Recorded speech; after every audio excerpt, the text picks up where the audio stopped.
¿Qué tal? ¿Cómo se encuentran? Muy buenas tardes a todas las personas que se han conectado en esta tarde para este conversatorio hacia una nueva constitución que ha sido organizado por el Recording Centro in de Estudios progress.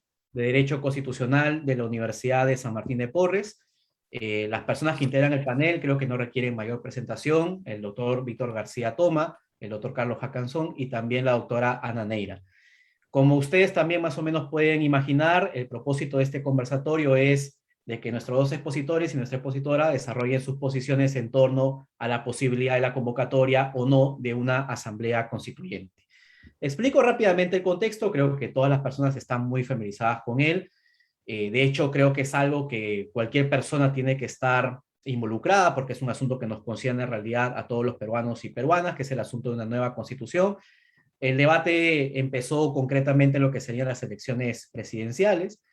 Recientemente en el mensaje presidencial también del presidente Castillo se hizo una referencia a la posibilidad de asamblea constituyente. Estamos hablando de los antecedentes más cercanos, pero bien se sabe que estas propuestas de una nueva constitución ya tienen también antecedentes un poco más remotos, ¿no?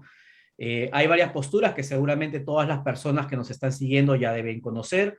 Algunos autores piensan que solamente se puede convocar una asamblea constituyente a través de la intervención previa del Congreso.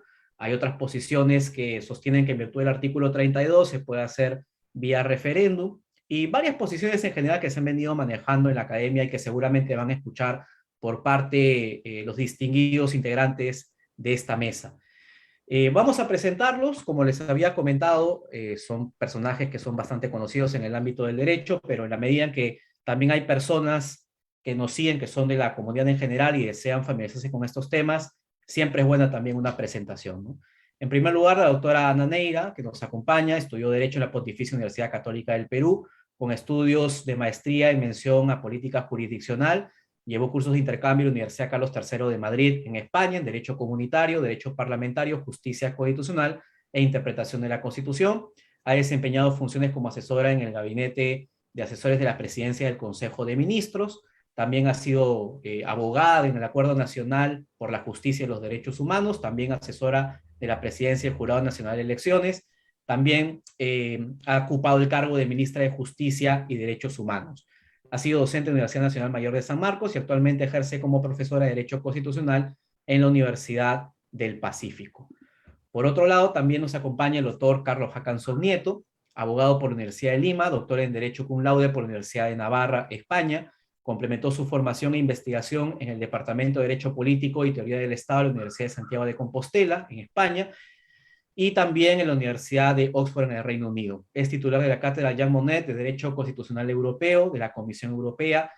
Fue decano encargado de la Facultad de Derecho de la Universidad de Piura, miembro del Consejo Consultivo de la Revista Iberoamericana de Derecho Procesal Constitucional, miembro ordinario de la Asociación Peruana de Derecho Constitucional. Fue miembro del Consejo Consultivo Regional del Instituto Nacional de Defensa de la Competencia y de la Protección de la Propiedad Intelectual, autor de diversas publicaciones, entre ellas La forma de gobierno de la Constitución peruana, curso de Derecho Constitucional y varias publicaciones en revistas académicas. Actualmente se desempeña como docente en la Academia de la Magistratura y también como docente en lo que sería la Facultad de Derecho de la Universidad de Piura. Y finalmente el doctor Víctor García Toma, abogado por la Universidad San Martín de Porres, maestro en Derecho Constitucional por la Universidad Nacional Federico Villarreal, ha sido magistrado y presidente del Tribunal Constitucional, ministro en la cartera de Justicia, juez ad hoc de la Corte Interamericana de Derechos Humanos y decano de la Facultad de Derecho de la Universidad de Lima. Es miembro de la Asociación Peruana de Derecho Constitucional, autor de numerosos libros de Derecho Constitucional y es codirector de la revista Gaceta Constitucional con los juristas Domingo García Belaunde y Samuel Abad Yupanqui. Actualmente es socio de Benítez Vargas y Ugaz Asociados y se desempeña como docente en pregrado en la Universidad de Lima y en la maestría de Derecho Constitucional en la Universidad de San Martín de Porres. Con esta presentación de los panelistas, brevemente, porque la idea pues es escuchar a las distinguidas personas que nos integran, que nos acompañan en la mesa, vamos a hacer una explicación de lo que sería la dinámica del evento para que todas las personas que nos siguen puedan seguir lo que sería la linealidad de la transmisión. Va a haber una primera ronda de aproximadamente 10 minutos para cada panelista, donde tanto los doctores García Toma como Hackanson, como la doctora Neira, perdón, van a sustentar sus posiciones en torno a lo que sería la posibilidad o no una asamblea constituyente o la implementación de una nueva constitución. Posteriormente, cuando ya estas posiciones hayan sido desarrolladas, empezaría lo que sería una segunda ronda, donde se invita a cada una de las personas que integran el panel a realizar críticas, preguntas, contraargumentos a las posiciones de los demás panelistas. La idea, pues, como ustedes pueden advertir, es de que se genere un espacio de conversación donde no solamente la comunidad jurídica, sino en general la ciudadanía pueda sacar las conclusiones que estime pertinentes, ¿no?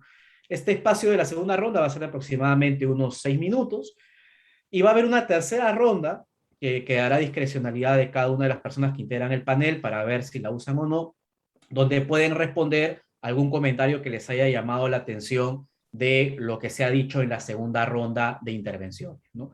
Luego vamos a dar espacio a lo que sería algunas preguntas, sea por parte del público o por parte también de los propios miembros del centro de estudios, con el propósito de sacar algunas conclusiones respecto de este importante conversatorio.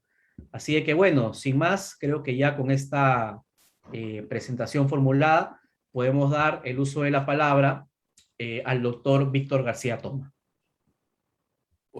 Sean mis primeras palabras para agradecer al Centro de Estudios de Derecho Constitucional de la Universidad San Martín de Porres por la oportunidad que nos brinda de compartir este espacio de reflexión con la doctora Ana Neira y con el doctor Carlos Hackanson. Y agradecer en particular al doctor Oscar Paso por sus gentiles expresiones.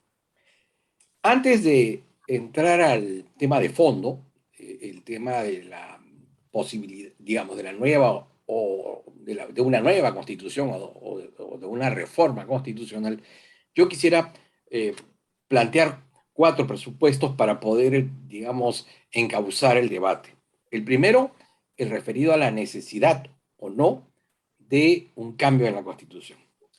En segundo lugar, el tema referido a la oportunidad de llevar a cabo el proceso constituyente.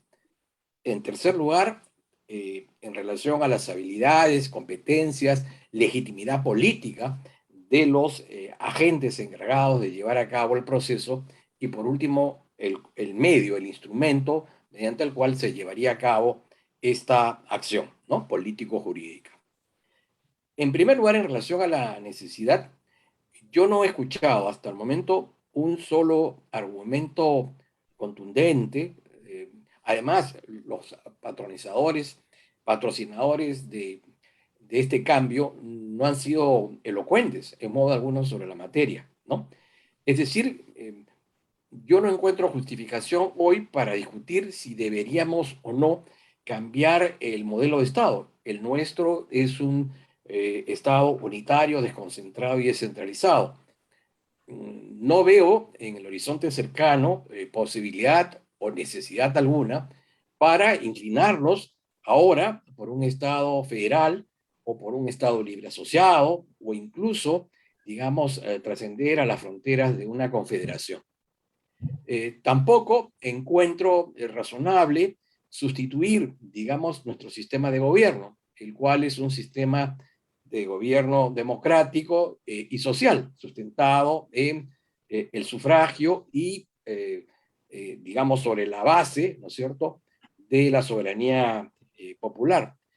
Tampoco encuentro razón alguna para regresar al modelo de economía de libre mercado que nos planteaba la Constitución del año 33 y, por supuesto, no descender al terreno de los infiernos, incorporando ahora en nuestro texto constitucional la posibilidad de un modelo de economía centralizada que obviamente ha fracasado en todo el mundo, ¿no? Incluso en China existe un modelo de un capitalismo sui generis, pero evidentemente a lo que los propugnadores de este modelo se refiere están inclinados con las viejas ideas, ¿no es cierto?, de la nueva economía política de Lenin. Y eso ya es un muerto insepulto.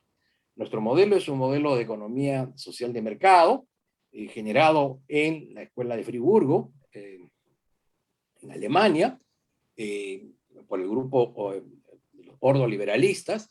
Es asumida como una bandera política por los socialcristianos, con Erhard a la cabeza, durante varios gobiernos del presidente Konrad Adenauer, Y luego, en el año 59, tras un histórico congreso, los socialdemócratas, abandonando las tesis que aún quedaban dentro de la estructura de ese partido, abandonando las tesis, digo ya, de la dictadura del proletariado, el socialismo democrático, incorporando dentro de su programa, digamos, los valores de la democracia representativa y las posibilidades para un mejor progreso social a través de la economía, digamos, el desarrollo de las libertades económicas, es que se plasma este modelo que es introducido en el Perú en el año 79, es reformulado en el 93 y que, por cierto, a través de una reforma podría eventualmente sufrir algunos cambios, sin alterar, digamos, su base y su fundamento. Y mucho menos, tampoco, alterar el contenido esencial de los derechos fundamentales que expresamente están previstos en la Constitución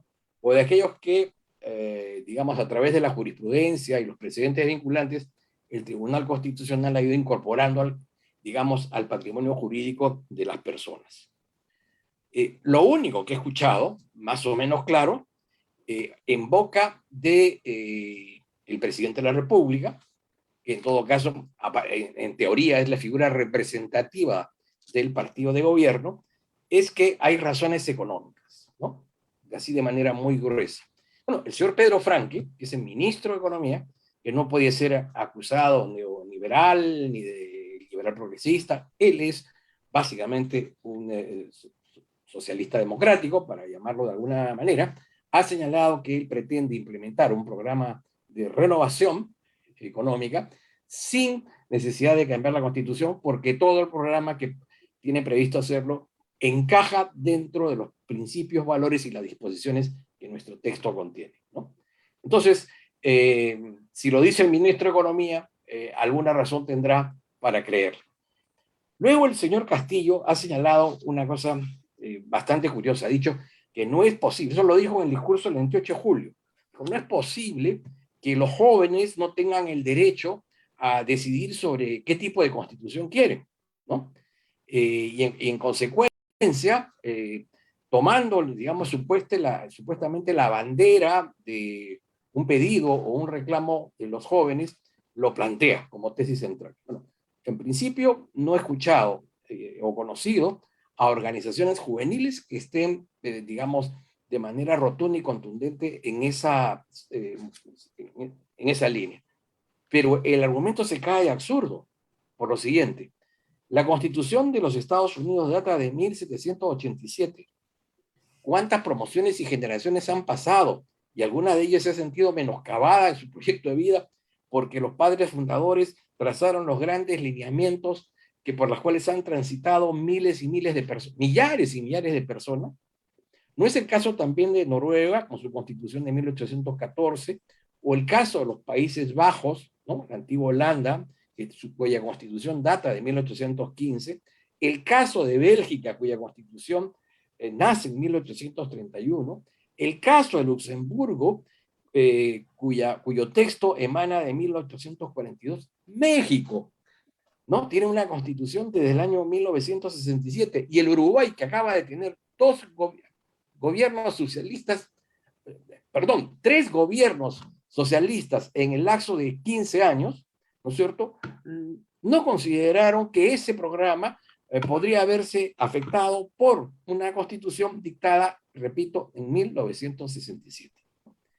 Y el último argumento también por allí lanzado de aire es el de que los servicios públicos son muy malos, nuestra educación y nuestra salud son pésimas. Sí, en efecto, totalmente de acuerdo.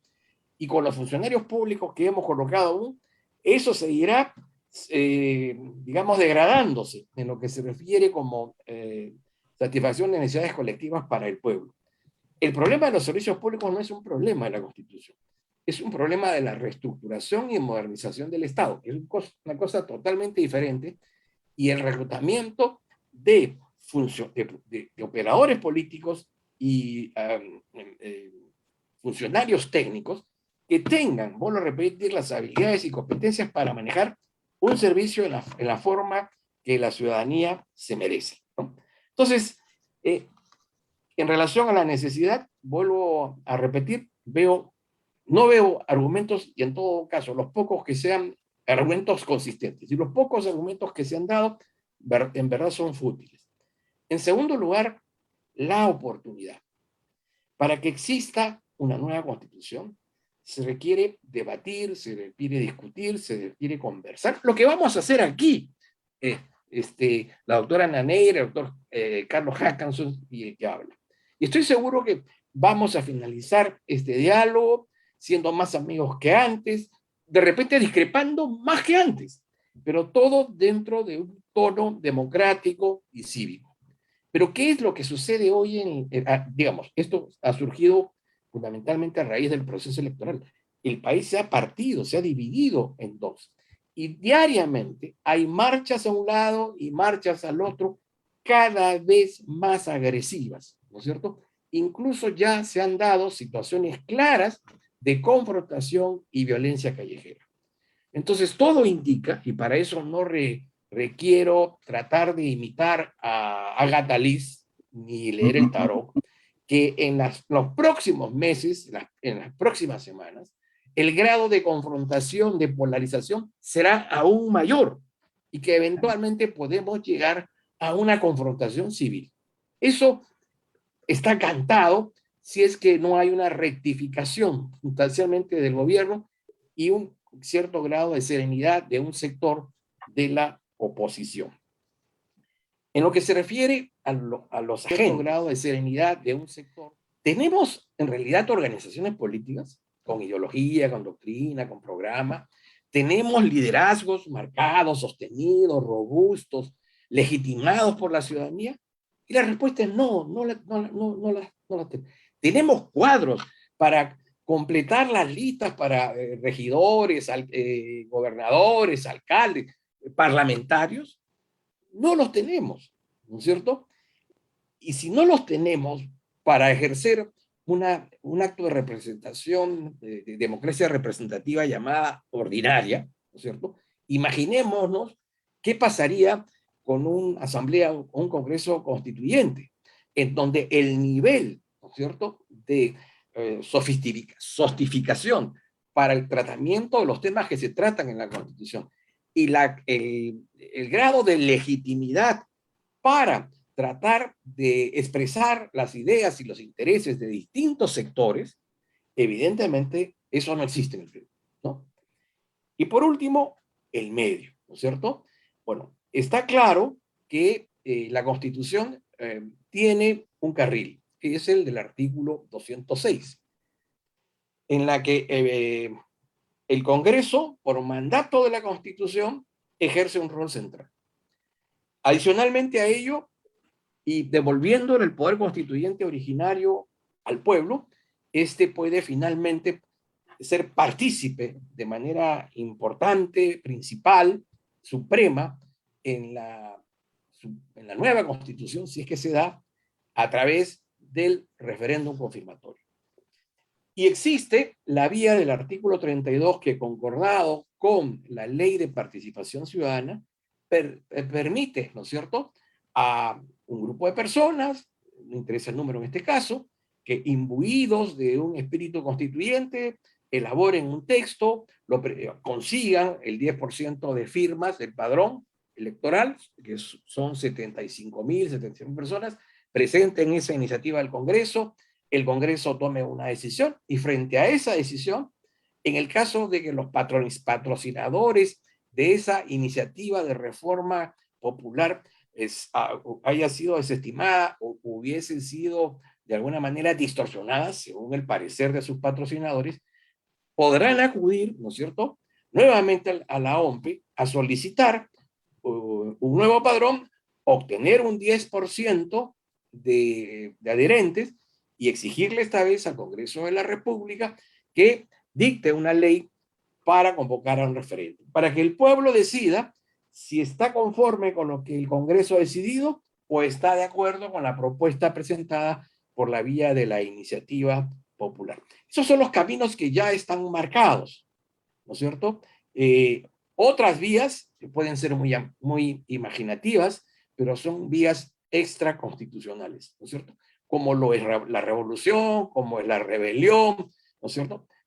también el Perú ha conocido múltiples casos, o en general las comunidades políticas. Pero no estamos hablando de eso, no estamos hablando del azar, del destino, estamos tratando de que dentro del marco de la juridicidad y conforme a los cánones que ha establecido la Constitución, si se diera esa circunstancia, nos manejaríamos dentro de ese contexto. Solamente culmino señalando que yo participé en la redacción de una sentencia, que es el caso Colegio de Abogados del Cusco 014, el año 2002. Y en esa sentencia, con cierta malicia, se ha distorsionado el sentido de la decisión del tribunal. Sucede que en ese periodo de la historia había una gran preocupación ciudadana, muchos querían regresar a la Constitución del año 79, había caído Alberto Fujimori. Habían otros que decían, bueno, sí, vamos a regresar a la 79, pero hay cosas también del 93, ¿no? Y hay otros que decían, bueno, sigamos con la 79, pero también miremos hacia adelante, ¿qué otras cosas nuevas podemos agregar? Bien, paralelamente a esa, digamos, ese sentimiento ciudadano, el presidente Paniagua convocó a un grupo de expertos que presidió el ministro de Justicia, el doctor García Sellán, que elaboró un informe que no tiene carácter vinculante, pero que hacía 3 proposiciones, ¿no es cierto? Y entonces el tribunal lo que hizo fue consignar en su sentencia que efectivamente hubo una comisión que presidió el doctor García Sellán y que estableció 3 recomendaciones. Y dejó constancia de que el Congreso de la República, porque siguió una ley para, digamos, llevar a cabo este proceso, había hecho suya la segunda alternativa. Es decir, no se declaró partidario del informe, simplemente consignó que hubo un informe y, en segundo lugar, que ese informe era concordante con una de las posiciones, que una de las posiciones del informe era concordante con la posición adoptada por el Congreso. Entonces, señalo esto para que quede claro que hay por allí, con mala intención y con falta de rectitud de propósito, que está tergiversando el sentido de esa sentencia. Y puedo dar fe de ello porque fui uno de los que colaboró en la redacción y la firmé. Entonces, es por ese motivo que lo señalo. Me quedo aquí porque me interesa también, igual que ustedes, escuchar a nuestros colegas y amigos, y espero no haberme excedido en el tiempo. Muchas gracias. Gracias a usted, doctor García Toma, por su intervención. Bueno, efectivamente, para las personas que nos están siguiendo, la idea de este conversatorio es justamente que se desarrollen las posiciones por parte de las personas que integran el panel, y a propósito de esto, pues generar un espacio de intercambios, ¿no? Que es lo más fructífero siempre de esta clase de debates. Terminada la exposición del doctor García Toma, damos paso a la doctora Ana Neira para que pueda desarrollar su posición sobre el tema planteado.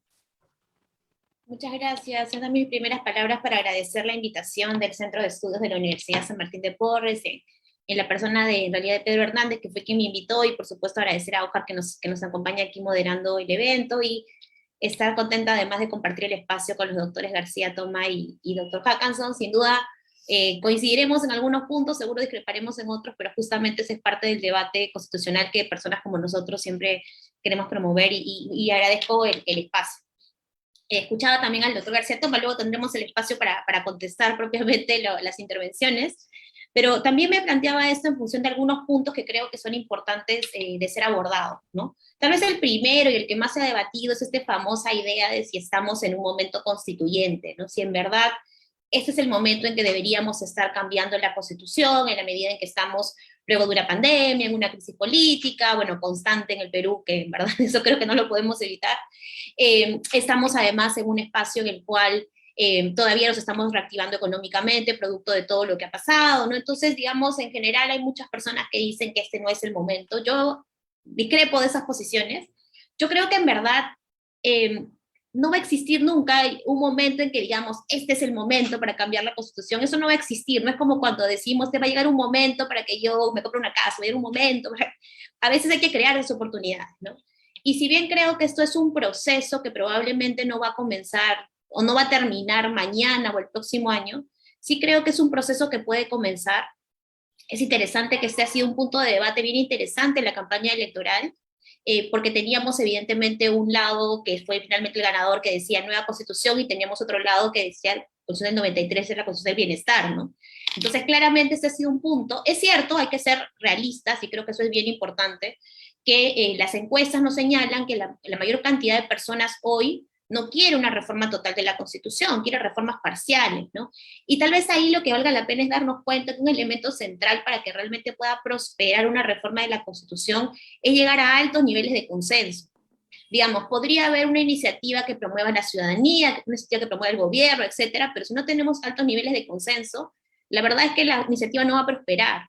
Entonces, creo que el objetivo de quienes queremos, porque yo debo confesar que yo sí quiero que podamos debatir una nueva constitución, sería contribuir a generar este amplio consenso, porque de lo contrario no va a haber forma de que esto prospere, y solo si nos ponemos a pensar en los procedimientos, incluso en los creativos, que se podrían plantear para reformar la constitución. Y otra cuestión que creo que también es bien importante, es que si comenzamos a debatir reforma constitucional, seamos claros que tenemos que generar espacios de participación y de representación, ¿no? En general, las constituciones peruanas son constituciones que han partido de imposiciones, constituciones otorgadas, como se llama en la doctrina, ¿no? Y creo que tenemos que comenzar a pensar en modelos en los cuales tengamos un mayor espacio de participación ciudadana, incluso en el proceso de elaboración.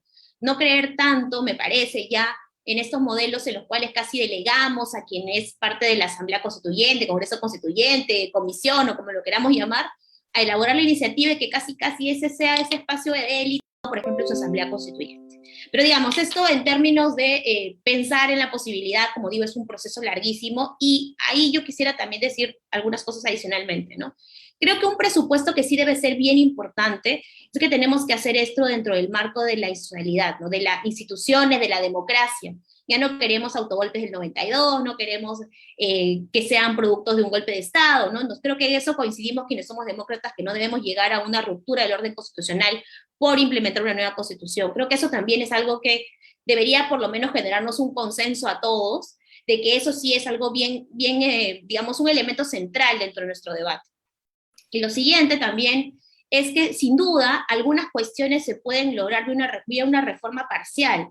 Y aquí valga recordar, para quienes nos siguen, que no son abogados, ¿no es cierto?, que esta idea de reforma parcial y reforma total, que hace alusión al tribunal en la sentencia que también mencionaba el doctor García Toma, no tiene que ver necesariamente con número de artículos, ¿no? Tiene que ver con lo que cambiamos. Entonces, si nosotros queremos hacer cambios, y luego conversaré un poquito sobre esto, más estructurales, sobre algunos temas centrales del sistema de gobierno, de los derechos, probablemente estemos en un escenario más bien de reforma total o sustitución de la Constitución, no un escenario de reforma parcial, porque la reforma parcial debería en principio ser para cuestiones de mucha menor relevancia y no para cuestiones tan trascendentales en nuestro Estado, ¿no?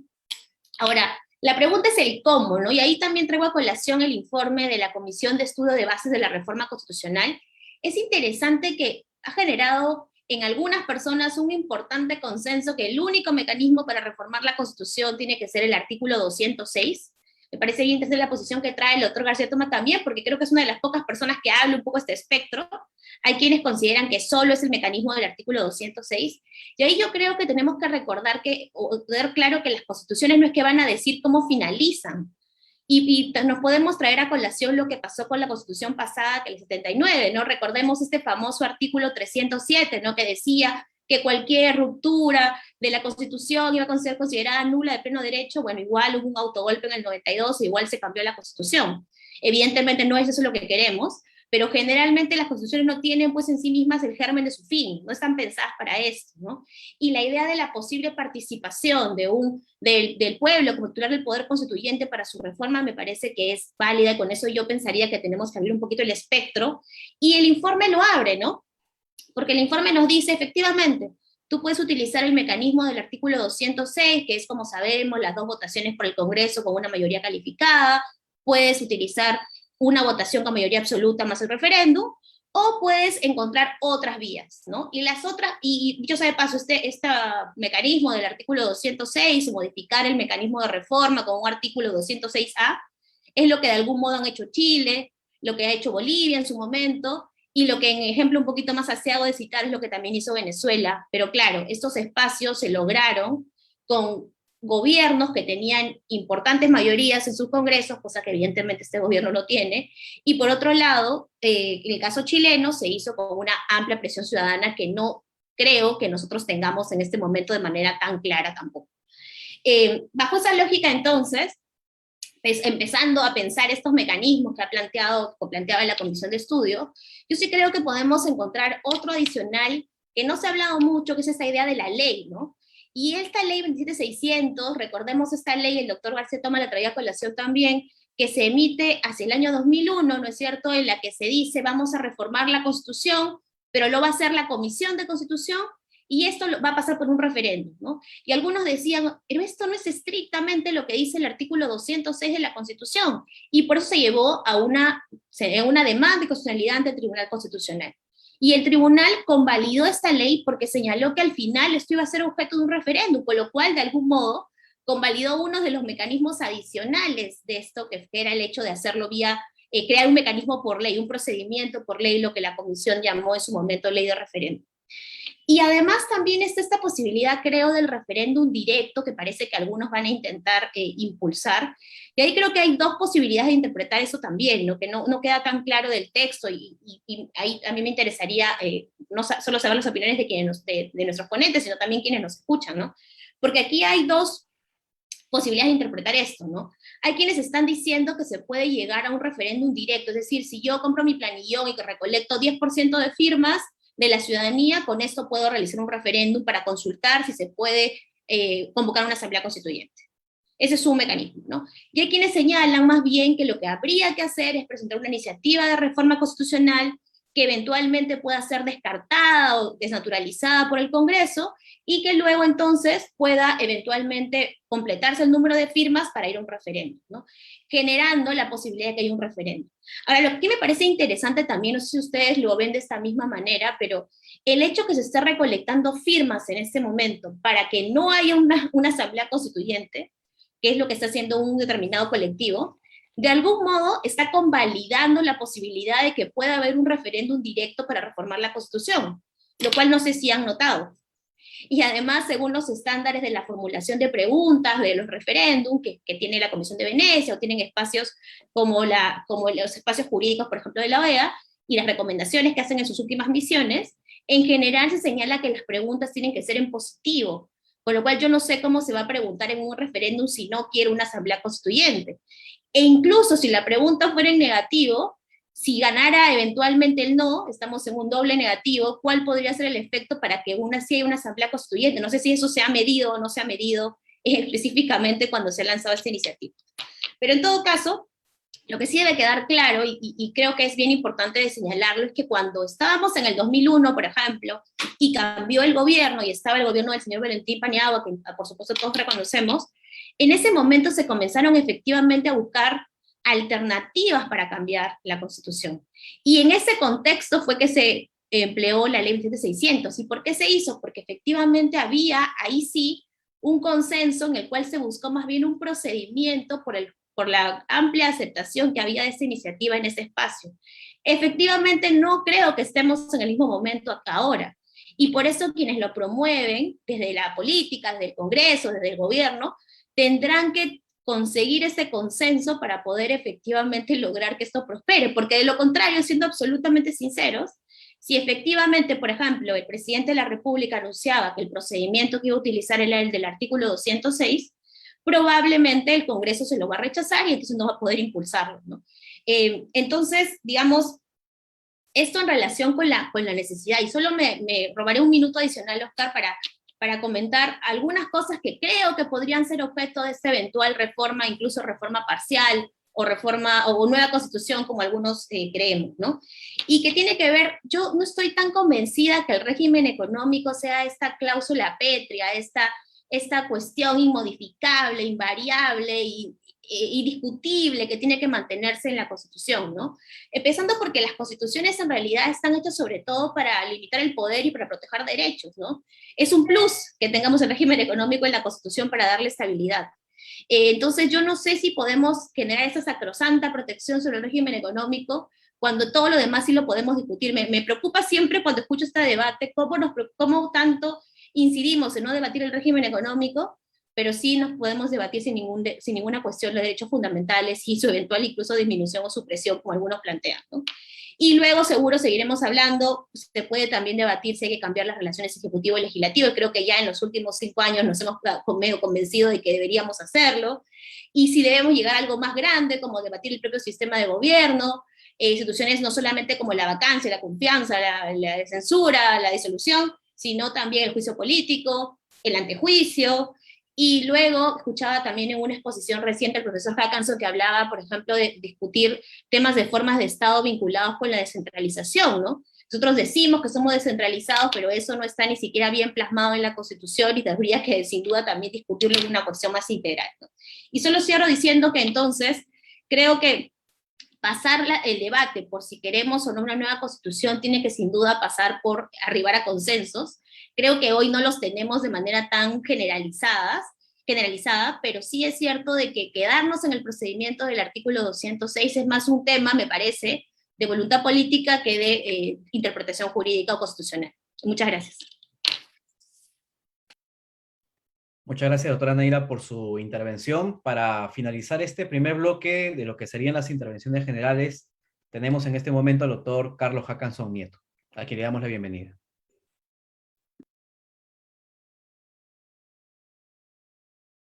Doctor, está con su audio apagado. Gracias, Oscar. Saludarte a ti, Oscar, al doctor Pedro Hernández por la invitación de la Universidad San Martín de Porres.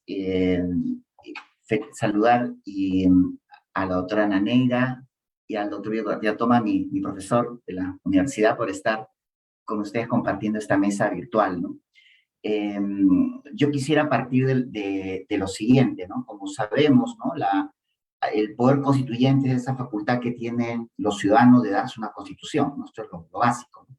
Pero las características, los rasgos, yo quisiera tomar parte del tiempo para poder recordarlos, ¿no? ¿Qué es lo que implica, ¿no? ¿Qué es lo que implica, digamos, sacar a la calle, ¿no? El poder constituyente. En primer lugar, partimos de que hay un rasgo implícitamente, pues, originario, ¿no?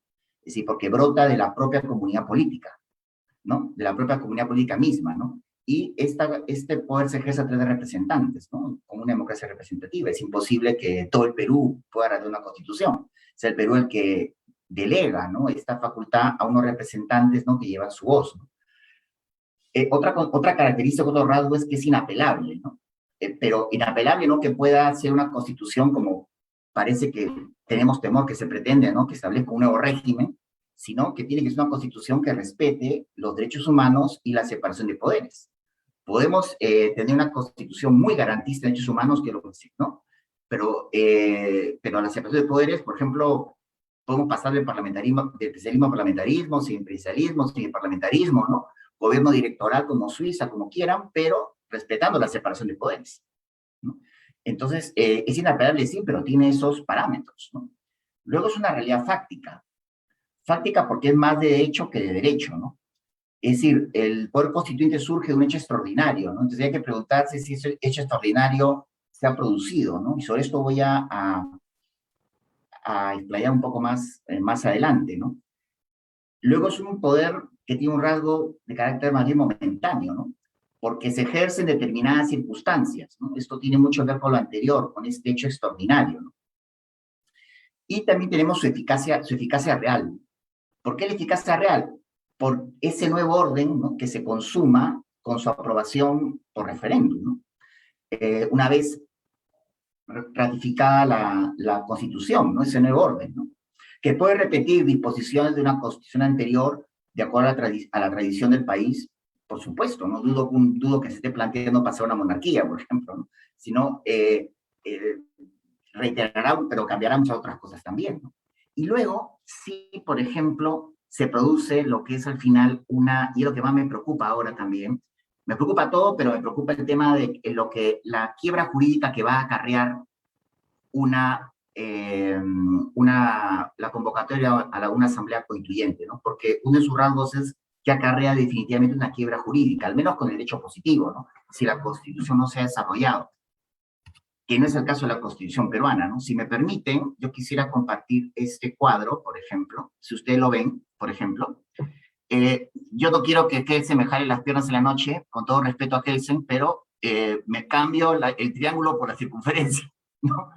Y ustedes pueden darse cuenta, por ejemplo, si esta es la Constitución, que es el corazón, que hablamos, por ejemplo, de ese pacto de límites al ejercicio del poder para sus derechos y libertades, este conjunto, marco de principios y reglas que están en la Constitución, irradian respecto a la producción del resto de fuentes del ordenamiento jurídico, ¿no? Y en esto el Tribunal Constitucional, por ejemplo, ha sido vital, ¿no? Por ejemplo, a partir de estos principios que están aquí, porque se ve el cursor, ¿no? Estos principios que están aquí, verán que se ha producido la jurisprudencia, ¿no? A partir de estos principios, ¿no? Y esta jurisprudencia también ha dado lugar a precedentes vinculantes, ¿no? Precedentes constitucionales, ¿no? Que esto es nunca antes visto en la Constitución peruana, ¿no? Especie de common law peruano, por decirlo así, entonces es algo inédito, ¿no? Y luego las llamadas normas constitucionales adscritas, si un poco aplicamos lo que el profesor Alexi Alemania ha tratado muy bien, ¿no? Que son verdaderas normas constitucionales, ¿no?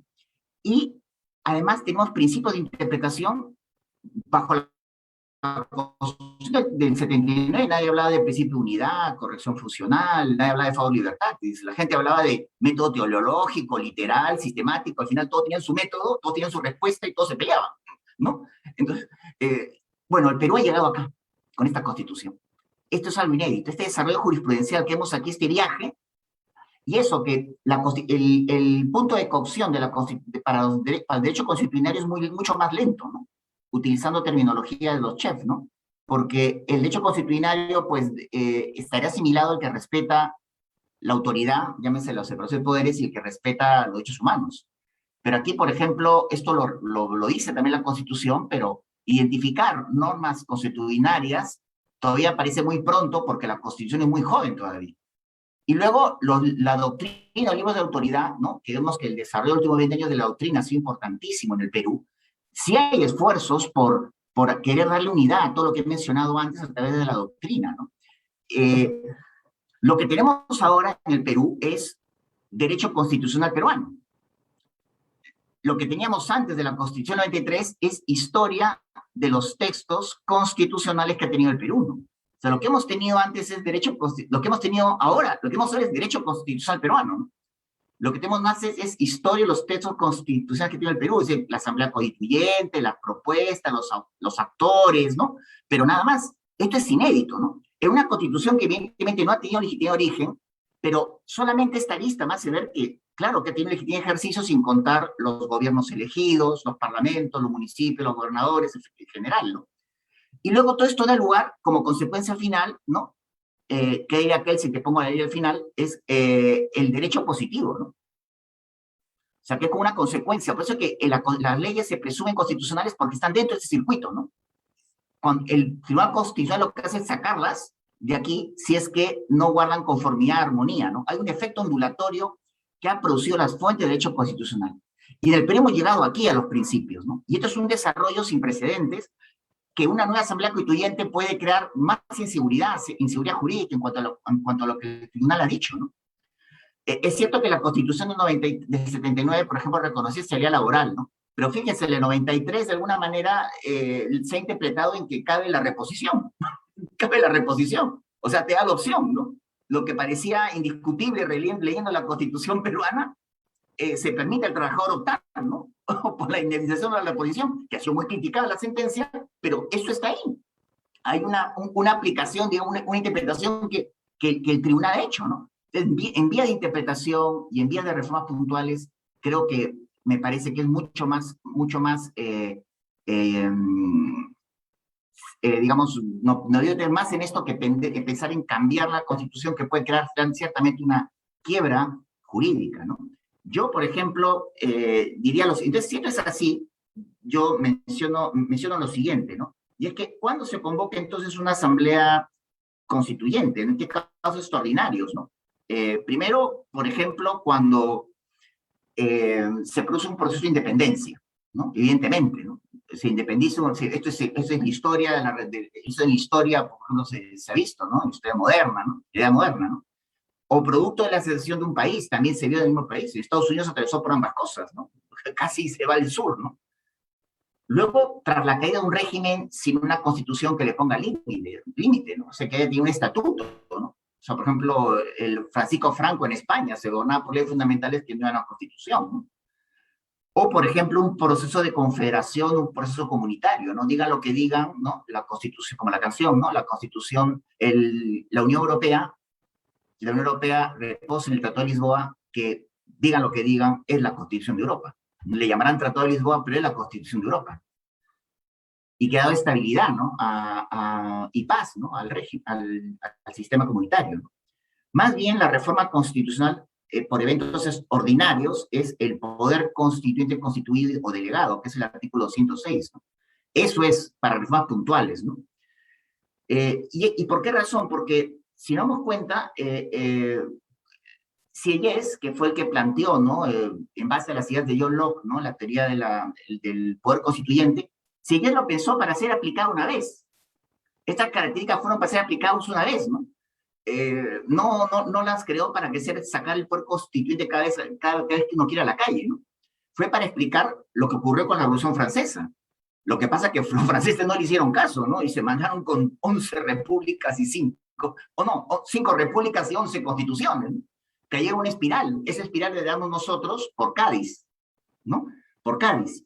Entonces, yo, acá no sé en el tiempo decir que la constituyente prevé el camino para una futura reforma constitucional, ¿no? El constituyente ya prevé el camino para una futura reforma constitucional, ¿no? Estableciendo un procedimiento especial, ¿no? Por eso yo sí creo, ¿no? Que las constituciones nacen para perdurar, pueden reformarse, pero no derogarse, ¿no? Es lo que podría decir en estos momentos, porque ya se me acabó el tiempo. Muchísimas gracias.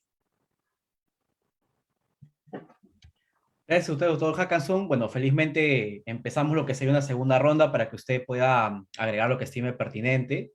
Y justamente también para las personas que nos están siguiendo y que todavía no tienen de todo claras las reglas, hemos terminado una primera parte de una suerte de exposición de los planteamientos generales de los doctores García Toma, el doctor Carlos Hackanson y la doctora Ana Neira. Y ahora empezamos lo que sería una especie de segunda ronda de una suerte de réplicas, ¿no? En la que durante un espacio de 6 minutos, cada una de las personas que integran el panel van a poder hacer reflexiones, acotaciones, preguntas, contraargumentos de lo que sostuvieron sus colegas también de la mesa. Así de que damos inicio a esta segunda ronda con el doctor Víctor García Toma.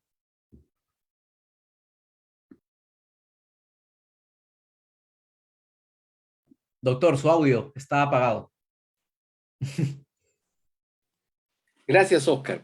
Decía que el diálogo que estamos sosteniendo con la doctora Ana Neira y con Carlos Hackanson, creo que de manera expresa o implícita hemos concordado en que en estos momentos en el Perú no se vive un tiempo constituyente, no existe, digamos, el espacio para eventualmente procesar una discusión y un pacto social en torno a lo que podría ser eventualmente un nuevo texto constitucional.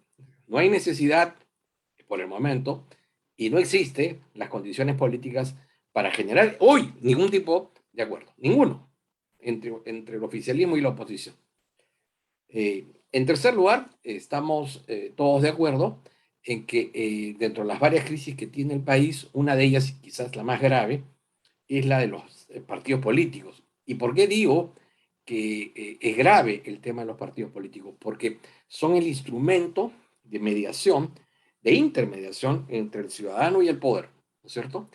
Los partidos ofrecen, digamos, una ideología, una concepción del mundo, un tipo de enlace, vínculo o unión entre la persona, la sociedad y el Estado, plantean la necesidad de adoptar como creencia política un conjunto de principios y valores y de alguna manera avisoran alguna forma de convivencia, un tipo de sociedad, una doctrina, ¿no? Entonces, ese es el primer papel que tiene el partido, el poder aglutinar a un conjunto de ciudadanos en torno a esas creencias comunes. En segundo lugar, porque permite procesar los intereses y las expectativas, ¿no es cierto?, de los grupos ciudadanos, ¿no? una prueba de que los partidos están fracasando, no solamente por culpa de ellos, ¿eh? Está Velasco con la teoría de no partido, con Sinamos, está Fujimori, que hizo una campaña de modelora con los partidos, y por supuesto por propias culpas. Pero los partidos procesan intereses y expectativas. Como en estos momentos no lo pueden hacer, aparecen estos movimientos culturales que nacen, crecen y mueren, ¿no?, con la rapidez del día a la noche. Entonces, pero necesitamos esos partidos. Y en modo alguno, eso puede ser sustituido por la representación insular. Porque si un individuo solo se representa a sí mismo en un ente corporativo, definitivamente, digamos, entra en desconexión con la sociedad. Él está allí para que, por cierto, sin estar sujeto a mandato imperativo, responda, ¿no es cierto?, a las creencias de un grupo determinado de personas, y está allí para preservar, para defender intereses y expectativas gregarias. No está allí para exponer lo que él quiere, ¿no es cierto? Porque en esa situación no solamente debería estar él, sino que deberíamos estar los 33 millones de peruanos, ¿no? Nosotros vivimos una democracia representativa, ¿no? Entonces, lo otro ya es, y existe el mecanismo de la democracia participativa, que se expresa en mecanismos muy concretos, el referéndum, la revocatoria, la remoción, la iniciativa popular, la rendición de cuentas. O sea, están muy claros los márgenes de los tipos de democracias en los que vivimos. Y por cierto, en modo alguno, dar paso a la democracia plebiscitaria, a la democracia callejera, a la democracia del tumulto, ¿no? Eso de ninguna manera, ¿no? Ahora, lo otro, la historia constitucional nos demuestra, la historia del Perú nos demuestra que las constituciones en el Perú han surgido o para consolidar una dictadura, caso la constitución del año 20, Leguía es el elegido, es proclamado, da un golpe de Estado con la finalidad de arrojar del poder a un Congreso opositor y se da una constitución a sí mismo, ¿no? Que además va a lo largo de sus 3 periodos modificar el artículo que le va a permitir la reelección. Primero una reelección inmediata y luego reelecciones sucesivas. El mismo caso de Fujimori. El otro modelo es el de las dictaduras que por mandato ciudadano, ¿no es cierto?, expresado en las calles, ¿no es cierto?, se les da la orden de regreso a sus cuarteles. Y entonces buscan un tránsito, una salida apacible, tranquila, sosegada, y los ciudadanos aceptamos eso porque queremos vivir en paz. Ese fue el texto del año 79. Pero, salvo la Constitución de 1834, ha sido el único texto en donde se ha dictado siguiendo las bases del proceso anterior. Bueno, no queremos continuar en ese camino. No queremos, ¿no es cierto?, que esos hechos fácticos nacidos de la fuerza o al servicio de la fuerza se vuelvan a repetir. Y es por eso que por el camino que hemos avanzado en materia constitucional, tenemos que aferrarnos hasta donde sea posible para, si se quiere cambiar la Constitución, encauzarla dentro de los marcos que la Constitución ha señalado, ¿no?, para no repetir esa historia deplorable que hemos tenido. Lo otro, yo tengo la impresión que, aún a pesar de ello, no hemos tenido constituciones otorgadas. El único caso de una constitución otorgada fue la de la Constitución de 1826, que dictó Bolívar para sí mismo y nos las concedió como gracia, como para merced para los ciudadanos, ¿no? Hay una frase de Bolívar que es sumamente importante. Él decía que América Latina necesitaba reyes bajo la denominación de presidentes, ¿no? Es una frase cabal que demuestra el pensamiento de Bolívar y que se manifiesta en lo que sí sería la única constitución otorgada. Pero todas las demás constituciones han sido fruto de, digamos, generadas de la fuerza o para el servicio de la fuerza, pero han habido intensos debates ideológicos. La Constitución de 1828, la Constitución de 1856, la de 1867, son constituciones en un marco liberal, Y la Constitución del año 69 es fruto de la unión y de la alianza del socialcristianismo y la socialdemocracia para avanzar. Incluso la Constitución del año 93 se nutre de fundamentos ideológicos. Es el neoliberalismo, es el pensamiento de Margaret Thatcher, el pensamiento de Ronald Reagan, es el Acuerdo de Washington.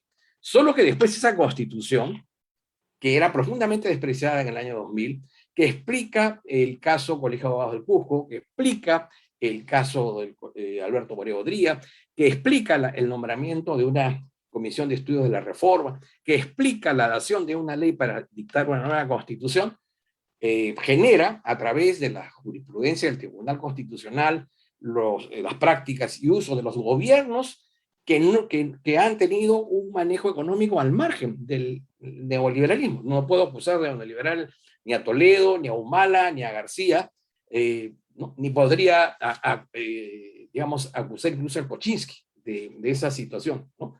Entonces, la Constitución, si bien fue fujimorista, ha dejado de ser fujimorismo. ¿Por qué?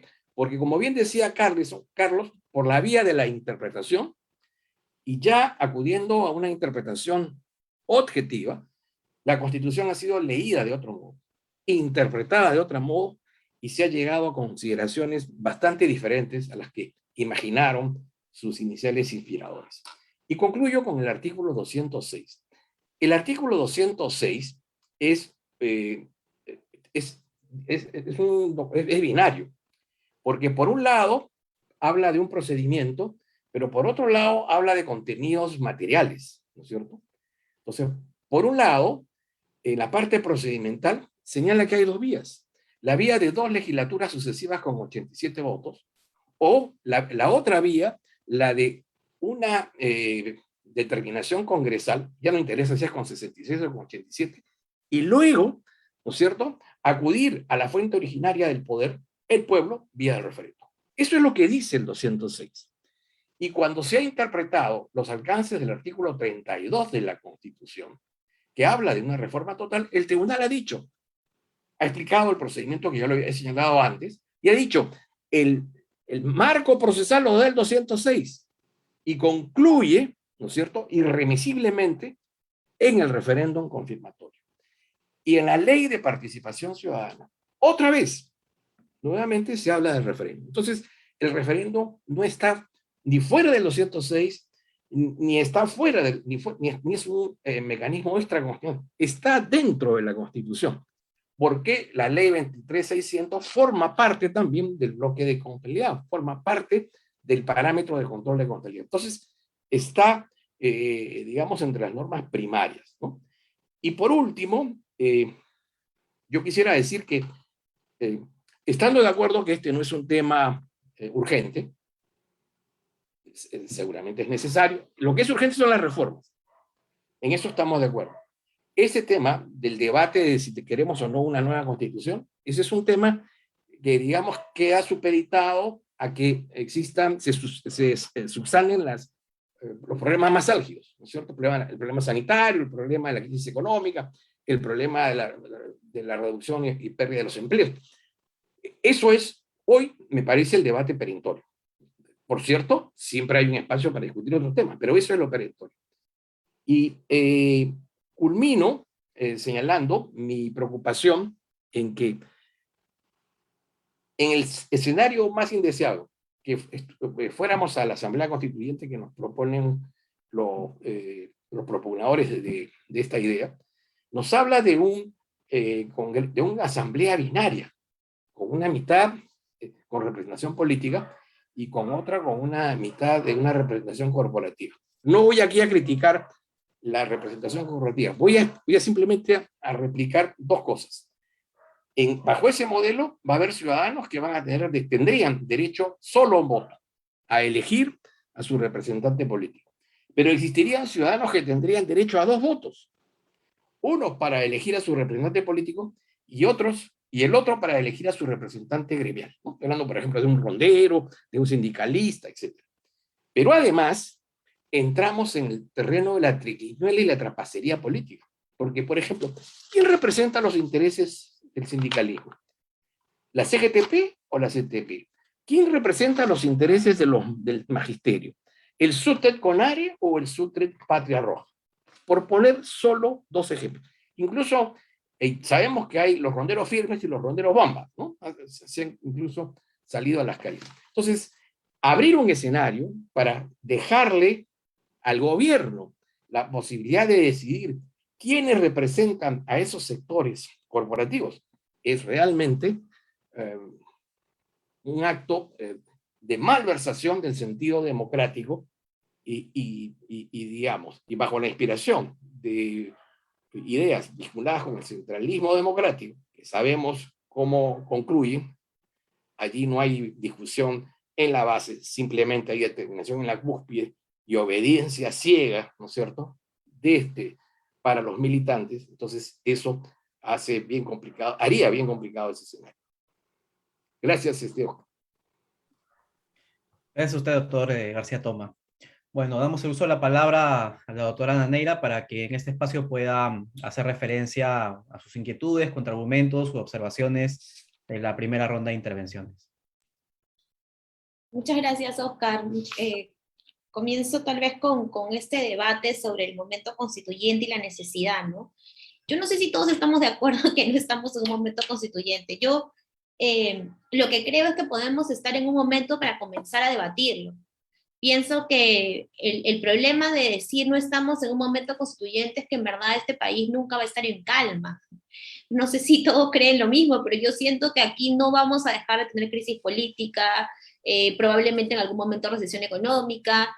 Entonces, yo sí siento que podríamos comenzar a pensar, por lo menos a debatir si lo estamos y si podemos en todo caso generar estas condiciones, porque yo sí creo que luego de haber visto la desigualdad estructural, no sé si no lo veíamos siempre, pero sí ha quedado más en evidencia, tal vez ha sido con el efecto de la pandemia, la desigualdad estructural que existe en este país.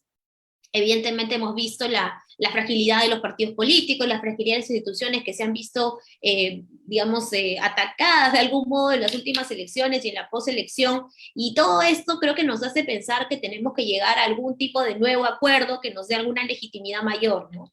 Entonces yo no estoy tan convencida que podamos ser tan categóricos con que no estamos en un momento constituyente o que no hay necesidad de cambiarlo, ¿no? Y ahí me refería también un poquito a lo que decía el profesor Hackanson en relación con que tiene que haber un hecho extraordinario. Bueno, yo creo que una pandemia que ha parado a todo el mundo de repente podría calificar como un hecho extraordinario que nos haga repensar algunas cosas, ¿no? No digo obviamente que esto va a generar, como lamentablemente alguna gente cree, que la Constitución la tendremos el próximo año, porque si miramos nuevamente el caso chileno, que es tal vez el más cercano y el que más o menos conocemos, la reforma constitucional para que haya una asamblea constituyente fue en el 2019, luego de eso han tenido una elección de asambleístas constituyentes y tienen ahorita un periodo de 1 año para aprobar un texto que va a pasar nuevamente por una votación para un referéndum. Entonces, no es que podamos hablar que este proceso es corto, y además nosotros probablemente ni siquiera estamos en el momento 1 de ese proceso, porque fue lo que pasó en Chile. Ojalá que nosotros llegamos a ese momento, no necesariamente sea producto de la represión terrible de protestas como las que tuvo lamentablemente el gobierno chileno, que llevó a que mucha gente haya incluso perdido la vista, y bueno, los efectos que todos conocemos, ¿no? Que lamentablemente se están comenzando a replicar mucho en la región. Luego de esto yo diría también de que tal vez volver a mencionar que yo sí creo que la sentencia del caso Colegio de Abogados, de algún modo, si bien no dice que está de acuerdo con todos los métodos, al mencionarlos les da una legitimidad a estos métodos y les da la posibilidad de ser intentados, ¿no? Yo creo que bajo esa lógica los está legitimando. Es cierto que en otro contexto histórico-político, eso creo que no lo podemos cuestionar, pero sí siento que no podríamos decir que valora un método por sobre el otro, porque si no diríamos que al haber validado el hecho que se haga por ley, estaría dejando sin efecto el mecanismo del artículo 206, lo cual evidentemente no pasa, ¿no? Porque es el mecanismo específico de la Constitución.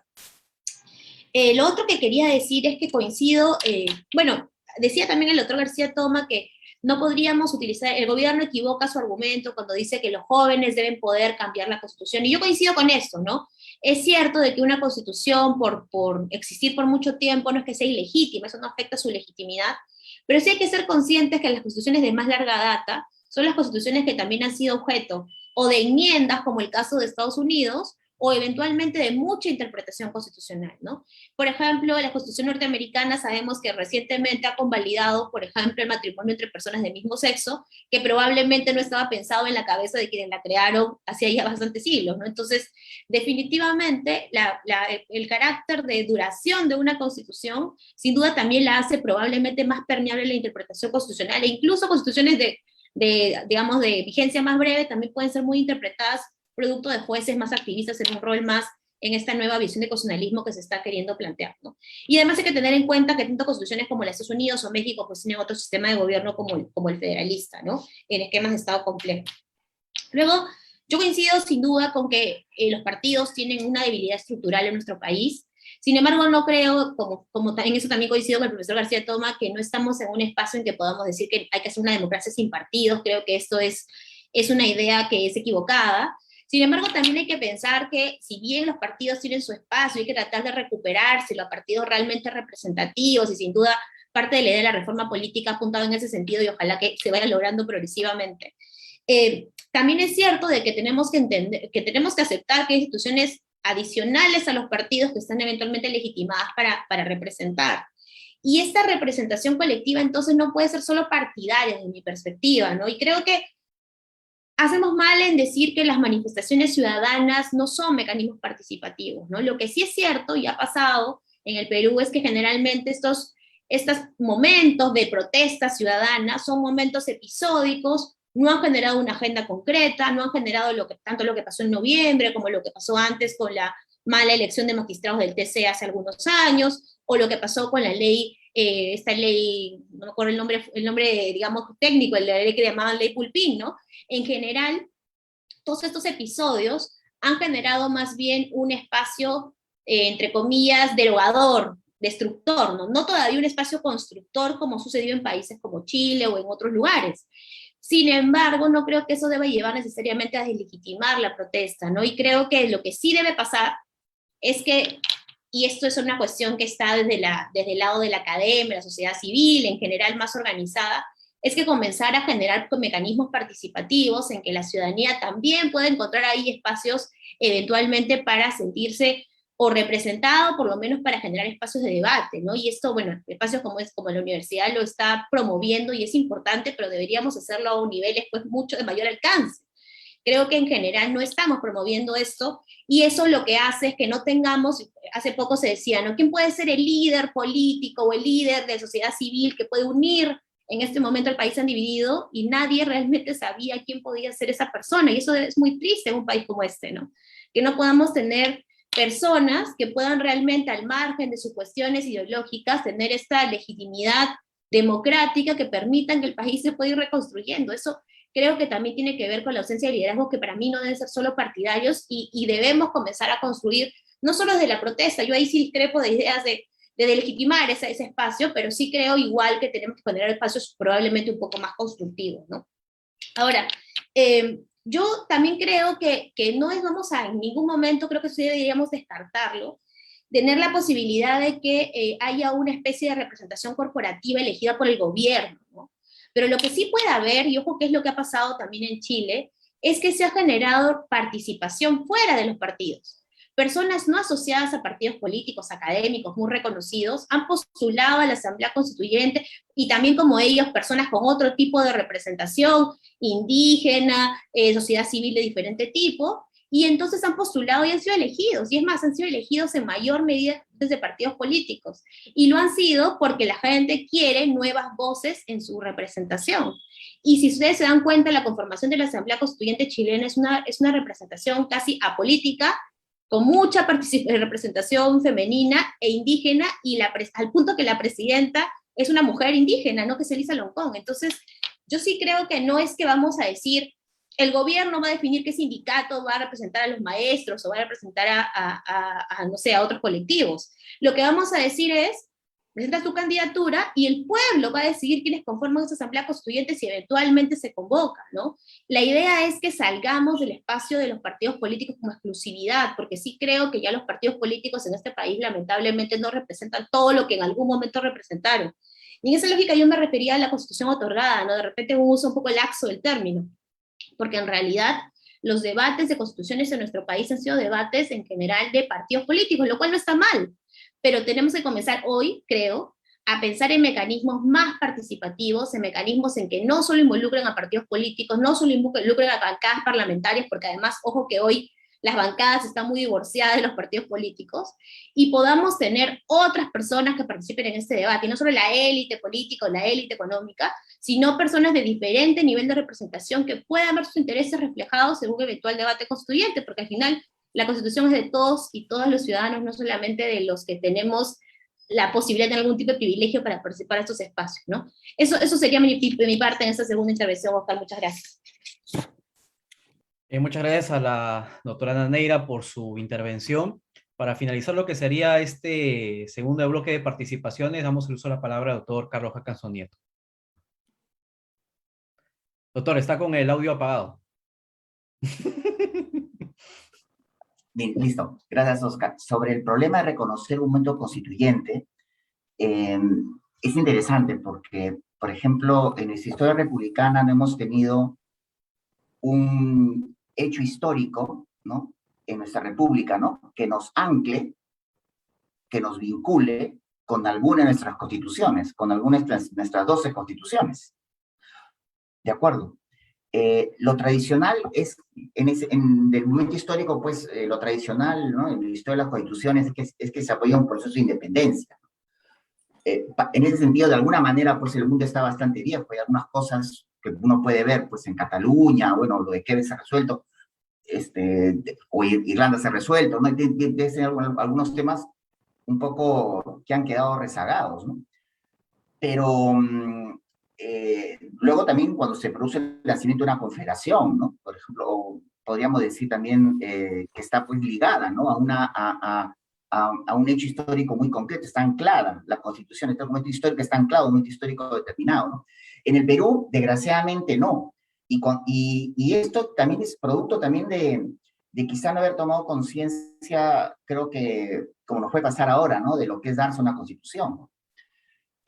Si me permiten, por ejemplo, y no creo sea forzar la figura, podrían haberse encontrado hechos que con el tiempo se haya podido de alguna manera anclar la Constitución 93 en nuestra historia, ¿no? Por ejemplo, en los términos reales y los términos que ahora, por ejemplo, se está atravesando nuestro país en las últimas décadas, ¿no?, que tienen que ver con la Constitución del 93, ¿no? Primero nos sacó de una hiperinflación comparable a la hiperinflación de la posguerra, ¿no? Esto es real. Tuvimos más inflación que la que tuvo Alemania después de la Primera Guerra Mundial. Nos sacó, explico, ¿no? No obstante, no la anclamos, ¿no? ¿no? Segundo, que también fue la Constitución que venció al terrorismo, ¿no? Es más, pero lo venció de qué manera. No digo porque no, la Constitución es un instrumento, puede sacar las armas, ¿no?, es de soberanía, perfecto, pero sino, además de vencerlo, juzgó a los responsables de uno y otro lado, ¿no?, cumpliendo las sentencias de la Corte Interamericana de Derechos Humanos, que eso fue al más alto nivel, la responsabilidad al más alto nivel. Por tanto, se aplicó el Estado de Derecho. No obstante, tampoco se ancla la Constitución histórico, ni se menciona. Hablo de la hiperinflación y hablo del terrorismo, ¿no? Es más, los promotores políticos de la Constitución 93 fueron juzgados bajo las bases de esta Constitución, y tampoco se ancla, ¿no? O sea, es una mezquindad institucionalizada que yo veo, o sea, que, siendo objetivo, podríamos encontrar. México no cambia su Constitución, le han dado vueltas 600 veces, porque es la Constitución de Zapata. Es la Constitución que venció, que terminó el régimen de Porfirio Díaz.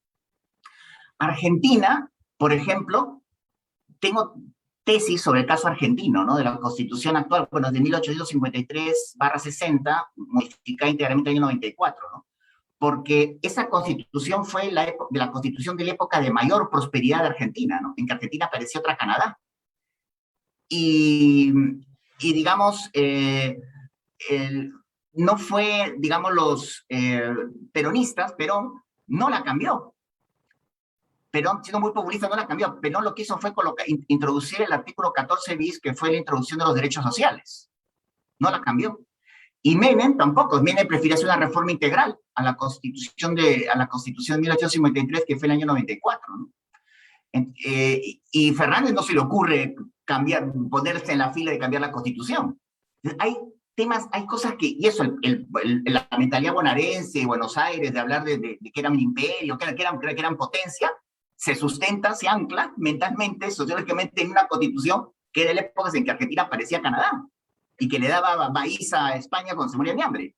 Entonces, eso, por ejemplo, ha quedado en el espectro. Pero en el caso del Perú, claro, esto, por ejemplo, evidentemente, doctora Ana Neira decía muy bien el tema de la pandemia como efecto extraordinario, ¿no?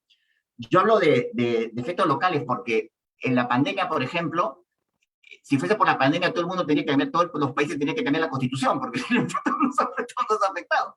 Pero, en segundo lugar, porque lo irónico de la pandemia es que países menos democráticos o antidemocráticos la han gestionado mejor que nosotros.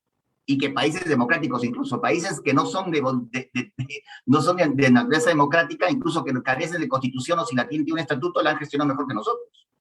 Y lo digo porque hay que ver la lista, estamos en la cola. Estamos en la cola. Entonces, o sea, hay varios países, incluso del África, que están mejor que nosotros.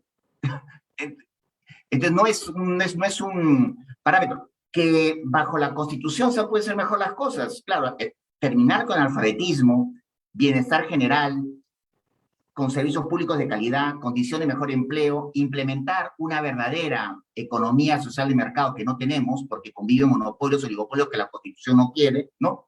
Eso fue culpa de la clase política y la falta de gestión, ¿no? Es lo que puedo, por ejemplo, lo que puedo mencionar, ¿no? Y con esto se acaban mis 6 minutos. Muchas gracias.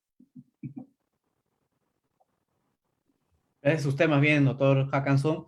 Con esto estaríamos terminando lo que sería la segunda ronda. Y bueno, para las personas que también nos están siguiendo, empezaríamos una tercera y última ronda. Ya sería la última ronda para que también puedan entender un poco la dinámica del evento, que es, bueno, de carácter opcional, que esencialmente supone que si alguna de las personas que tienen el panel se ha sentido aludido o desea hacer algún comentario adicional, tenga un espacio también como de una suerte de réplica final, ¿no? Así que no sé si el doctor Víctor García Toma, por espacio de 6 minutos, desea también agregar algo más. Gracias. En la línea señalada por Carlos, ¿no? A Japón le pusieron una constitución en el año 45. Japón no ha cambiado su constitución. Japón se ha liberado de las fuerzas aliadas que ocuparon militarmente el territorio de ese país y no han cambiado su constitución. Es un texto impuesto. Tras la caída de la Alemania nazi, las fuerzas aliadas impusieron lo que ellos llaman la Ley Fundamental de Bonn. Los alemanes no han cambiado su constitución. Entonces, vemos cómo hay experiencias de países que conservan sus textos originarios, los remozan a través de la interpretación y las reformas. En el Perú hemos tenido la suerte que la jurisdicción constitucional ha funcionado y los distintos entes, digamos, las distintas composiciones del tribunal, con sus matices y todo, han contribuido a ir cambiándole el rostro de una constitución originariamente neoliberal. De alguna manera la han atado a los aspectos sociales del año 79 y por supuesto también han introducido cosas nuevas, ¿no? Entonces, vuelvo a repetir, esa ya no es la constitución de Fujimori, ni siquiera lleva ya su firma, y no es una constitución neoliberal, y es una constitución que ya tiene 27 años de vida. A lo largo de la historia del Perú, probablemente es la constitución que ha tenido más periodos continuos de paz, de tranquilidad y de cierto desarrollo, ¿no? Porque reconozco, como bien ha dicho Carlos, que a pesar de que existe un modelo de economía social de mercado, algunos gobiernos, en contubernio, por cierto, con ciertas empresas públicas o privadas, ciertas empresas nacionales, han desvirtuado, ¿no es cierto?, el carácter de ese modelo. El modelo hay que remozarlo, pero no hay que cambiarlo. Lo que hay que cambiar es la conducta del Estado en lo que se refiere a sus responsabilidades en relación a ese gobierno, ¿no?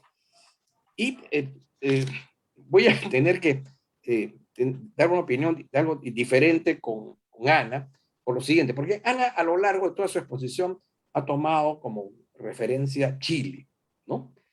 Y como diría, digamos, don José Larribagüero, esta idea de los ecos de ecos y reflejos de los reflejos se ha visto muy manifestado en el caso del Perú, sobre todo con Chile, ¿no? Cuando estuvo Pinochet, muchos peruanos decían, ese es el gobierno que necesitamos. Allí está, ¿no es cierto? Chile llevando la vanguardia de cómo se debe administrar un país, con mano dura. No importa si hay violación de los derechos humanos. Y luego Chile exportó el modelo de las AFP, que lo introdujimos aquí. Y hoy muchos pensionistas lloran, ¿no es cierto? Se deprimen, ¿no es cierto? Porque definitivamente el modelo no ha funcionado, ¿no? Luego se hablaba de las bondades del modelo económico chileno, que no es el de una economía social de mercado, es el de una economía de libre mercado, pero nos contrabandearon. Ah, ese es el modelo. Ahí hay que ir detrás de Chile, ¿no es cierto? Y cuando colapsó el modelo chileno, ya nadie se atrevió, ¿no es cierto?, a velar al muerto, ¿no? Porque gran parte del problema actual que tiene Chile es justamente ese modelo de economía de libre mercado. Se nos pretende ahora hablar del modelo constituyente chileno, como ha habido también desde otros sectores el modelo político chavista y ahora el modelo boliviano. Ah, no, el modelo boliviano en torno a los recursos naturales, esa es la voz.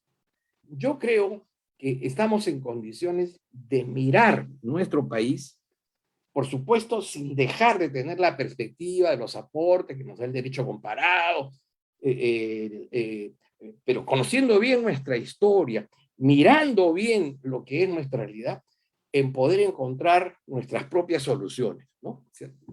Yo sí estoy en total y absoluto desacuerdo digamos, de subirme a la ola de aquello que parece bueno en un país y que por eso tiene que ser bueno en el otro. Creo que esa perspectiva, ¿no es cierto?, ha fracasado y tiene que ver mucho con los desvaríos que nuestras constituciones han tenido. Allí está la estación de preguntas, allí está el voto de investidura y tantas cosas que, porque es bueno allá, tiene que ser bueno acá. Entonces creo que es tiempo de que pensemos por nosotros mismos y acudiendo a nuestra historia y a nuestras experiencias podamos encontrar soluciones, no digo nacionales, pero soluciones que se ajusten a una realidad que ciertamente es distinta a pesar de nuestra vecindad con otras comunidades políticas.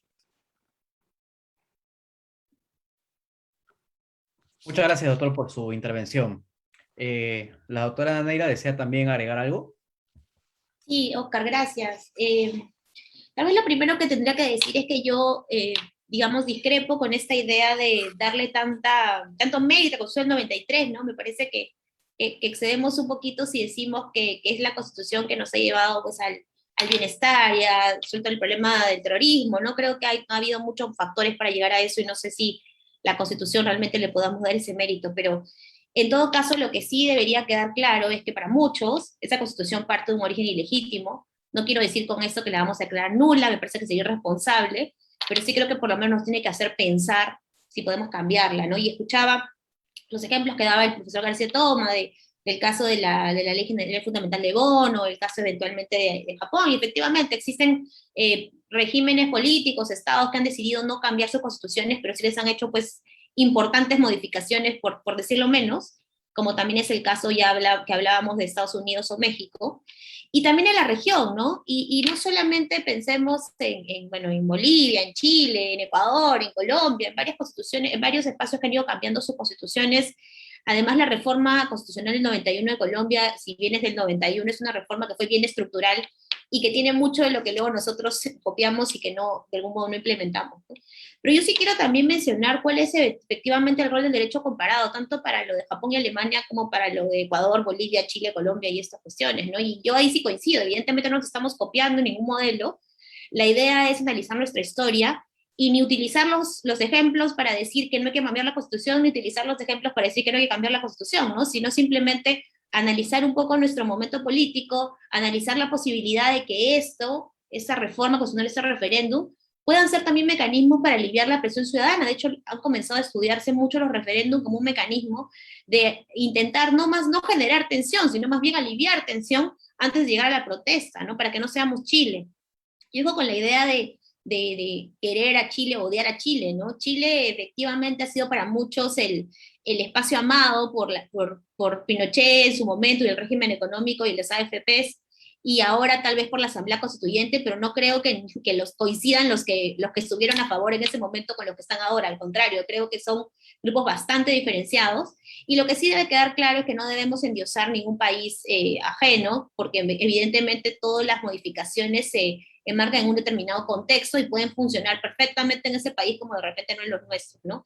Yo sí creo que, digamos, es cierto que el Perú tiene muchas constituciones, pero no creo que ese solo puede ser el argumento para no querer comenzar a debatir una reforma constitucional, ¿no? Creo que hay algunos otros. Y es cierto, yo mencioné la pandemia como hecho extraordinario, pero en el sentido de qué nos reveló la pandemia, profesor Hackanson, ¿no? En el sentido de que nos reveló, no sé si a mí como a muchos, esta desigualdad estructural que tal vez no todos teníamos tan evidenciada, o por lo menos no la veíamos de manera tan específica. Yo creo que mucha de la gente que vive al día a día, pues no puede darse el lujo de hacer una cuarentena obligatoria, ¿no? Y eso fue parte de los problemas, y bonos que no llegaron a tiempo, y bueno, cuestiones que seguro debatiremos en lo posterior a este espacio, pero lo que sí debe quedar claro es que eso nos ha hecho darnos cuenta de que debemos generar algunos cambios, ¿no? Y es cierto que la Constitución no va a solucionarlo todo, también hay que decírselo eso a la gente. Cuando se le preguntaba en diciembre a las personas por qué querían cambiar la Constitución, decían que para que haya menos corruptos, ¿no? Y es cierto que hay una idea equivocada sobre el contenido específico de la Constitución, pero eso no quiere tampoco minimizar lo que es la Constitución. La Constitución es finalmente el acuerdo político-jurídico más importante del país, ¿no? Y esa legitimidad que da la Constitución como base del sistema jurídico, pero también como base de los acuerdos políticos, nos exige por lo menos pensar en la posibilidad de cambiarlo y no cerrarnos a la idea, por lo menos desde mi perspectiva, yo sí creo que podríamos plantearlo, y podríamos intentar pensar que esto pueda ser nuevamente un mecanismo eventualmente de aliviar algunas tensiones que se han ido generando. Y creo que finalmente el hecho de que algunos países decidan no hacerlo y otros decidan que sí, probablemente responde a sus propios contextos, ¿no? Yo, como les dije al inicio, no soy muy optimista sobre que se pueda en lo inmediato comenzar a debatir esto. Creo que si el mecanismo es el del 206, probablemente no sea muy exitoso. Creo que tenemos que llegar a amplios niveles de consenso, que probablemente hoy no existen, pero eso no quiere, para mí por lo menos, decir que no podemos comenzar a pensar en ir generando debates, por lo menos, sobre qué cambiar en términos de reformas parciales, si se quiere comenzar con eso, pero también comenzar a no descartar la posibilidad de una reforma más estructural, ¿no? Creo que nuestro país merece una constitución que, con firma o sin firma, no provenga de un gobierno como el fujimorista, y creo que eso debería también hacernos pensar en la posibilidad de hacer algún tipo de cambio más grande, porque eso, por lo menos desde quienes creemos, es cierto de que esto no va a solucionarlo todo, pero sí va a dar una suerte de legitimidad a un nuevo acuerdo político-jurídico que creo que como país nos debemos. Muchas gracias. Muchas gracias, doctora Neira. Para finalizar este tercer bloque, tiene uso la palabra el doctor Carlos Hackanson Nieto. Doctor, ahora sí acerté con el micrófono. A la tercera va la vencida. A la tercera va la vencida. Bien. Quiero, en el espectro histórico, yo quisiera hacer un ejercicio, ¿no? Un poco atípico. Vamos a hablar en la historia de la República del Perú, unas 4 etapas, creo yo, muy marcadas, ¿no? Primero, la etapa de la consolidación de la independencia, de la emancipación, en la cual abarcaría, ¿no? La Constitución de 1823, 1826 y 1828. De hecho, Manuel Vicente Villarán denominó la Constitución 28 como la madre de las constituciones peruanas, ¿no? Aquí se definió el Estado unitario, ¿no? Se definió ya, con el 28 ya, pues, digamos, acordamos que es una república, y lo que serían las bases de un régimen presidencialista sin federación, un Estado unitario, ¿no? Claro, Basadre extiende esta etapa al año 42, pero estoy haciendo una visión constitucional, no histórica, de la historia del Perú como historiador, como Basadre, no, me quedo en esta etapa, ¿no? Luego pasamos a la etapa entre la pugna entre las constituciones liberales y conservadoras, que fue las que fueron con el tiempo definiendo quién era más fuerte, ¿no? Parece mentira, ¿no? Si queríamos un ejecutivo fuerte, los conservadores, ¿no? Las élites militares, ¿no? Los que añoraban la época virreinal, o las élites conservadoras, o las élites liberales, que son, por ejemplo, los parlamentarios, ¿no? Han formados en Francia, ¿no? Los políticos, ¿no? Que son los que de alguna manera, han, son los que de alguna manera han sido, ay, perdón, me están llamando, no sé cómo, y las élites, digamos, las élites políticas, ¿no? Más bien afrancesadas, repito, ¿no? Que propiciaban un parlamento fuerte, ¿no? Están las de 1834, 1839, 1856, 1860, ya con la consolidación del Consejo de Ministros, ¿no? Que crea ese primer vínculo, ¿no? Y la Constitución de 1867, que fue muy breve, ¿no? Después tenemos las constituciones del Estado Social, ¿no? del Estado Social, que son las constituciones de 1920 y 1933, ¿no? ¿De acuerdo? La Constitución de 1860 también pudo perdurar, porque al final de cada periodo dictatorial, pues volvíamos a la Constitución de 1860, ¿no? Pero como bien explicó el doctor Víctor García Toma, Leguía termina con eso, con la Constitución de 1920. Y bueno, claro, se vendió muy bien con el tema del Estado Social, ¿no? Es un poco cercana a la de México en 1917, Alemania en 1919, y está la Constitución del 33, ¿no? Que tuvo mucho de Weimar, que de hecho, Weimar trajo a Muera Weimar y Weimar trajo a Hitler, ¿no? Entonces, eso también, ¿no? Y luego tenemos las constituciones de la internacionalización de los derechos humanos, ¿no? Que son el espectro de la Constitución de 1979 y 1993, que son las que recogen, por ejemplo, todo lo que pasó después de la posguerra, ¿no? Que nos perdimos porque nos anclamos. Todo esto se pudo lograr con reformas. Y en todo momento siempre se nos ha dicho la modernidad de la Constitución, los constituyentes siempre han estado la modernidad de la Constitución, el cambio de la Constitución, o esta Constitución no vale, ¿no? Cuando quizá históricamente, lo que debió evolucionar en principio debió ser la Constitución de 1860, ¿no? El arte, la política es el arte posible, la historia no lo vimos. Iberoamérica siempre valora lo nuevo, no valora lo añejo, como los países de gran tradición constitucional añoran lo antiguo, pero mejorable, ¿no? Y hoy, por ejemplo, esto, de alguna manera yo siento, no en este panel, sino yo siento, por ejemplo, quienes proponen, por ejemplo, desde el gobierno, lo digo concretamente, ¿no? Lo digo concretamente desde el gobierno, ¿no? Que es un poco buscar entrar a la nueva etapa, que son las constituciones del socialismo siglo XXI, ¿no? Que esa es la franquicia, ¿no? Entonces, podemos hablar nosotros mucho de constitución como queremos y como se ha hecho muy bien, de lo que queremos y de posiciones muy bien, pero lo que sí, por ejemplo, fuera de este espacio, desde el gobierno, lo que se busca es entrar a una franquicia que busca todo lo contrario, lo que busca una constitución. No hablemos del trabajo, de las casas, no. Es que si una constitución busca limitar el poder, justamente lo contrario de lo que busca estos regímenes del socialismo del siglo XXI, que es perpetuarse en el poder. Entonces, digamos, quienes están propiciando este cambio, me parece que ni siquiera están ellos legitimados para plantear algo. Todas las reformas sí, porque evidentemente hay muchas reformas que se tienen que hacer ajustes a la Constitución, y yo adelanto una de ellas, que es retornar a la elección inmediata de parlamentarios, una ocasión nefasta para el sistema político, entre otras, y lo estamos viviendo, entre otras reformas, ¿no? Es lo que podría decir. Muchísimas gracias. Creo que sí me pasé el tiempo. Disculpen, el teléfono me sonó, no sé cómo apagarlo. Sí me ha pasado algo al final, ¿eh? Sí me ha pasado algo al final. No se preocupe, doctor, no hay ningún problema. Muchas gracias por su intervención.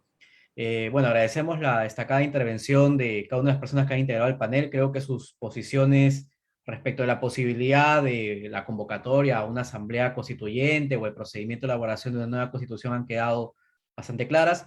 De hecho, las intervenciones han generado bastantes preguntas por parte del público.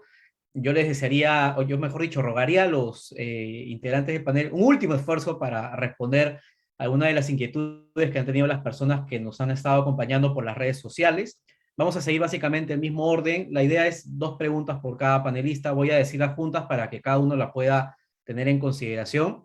Sería el mismo orden, básicamente. Empezaría con el doctor Víctor García Toma.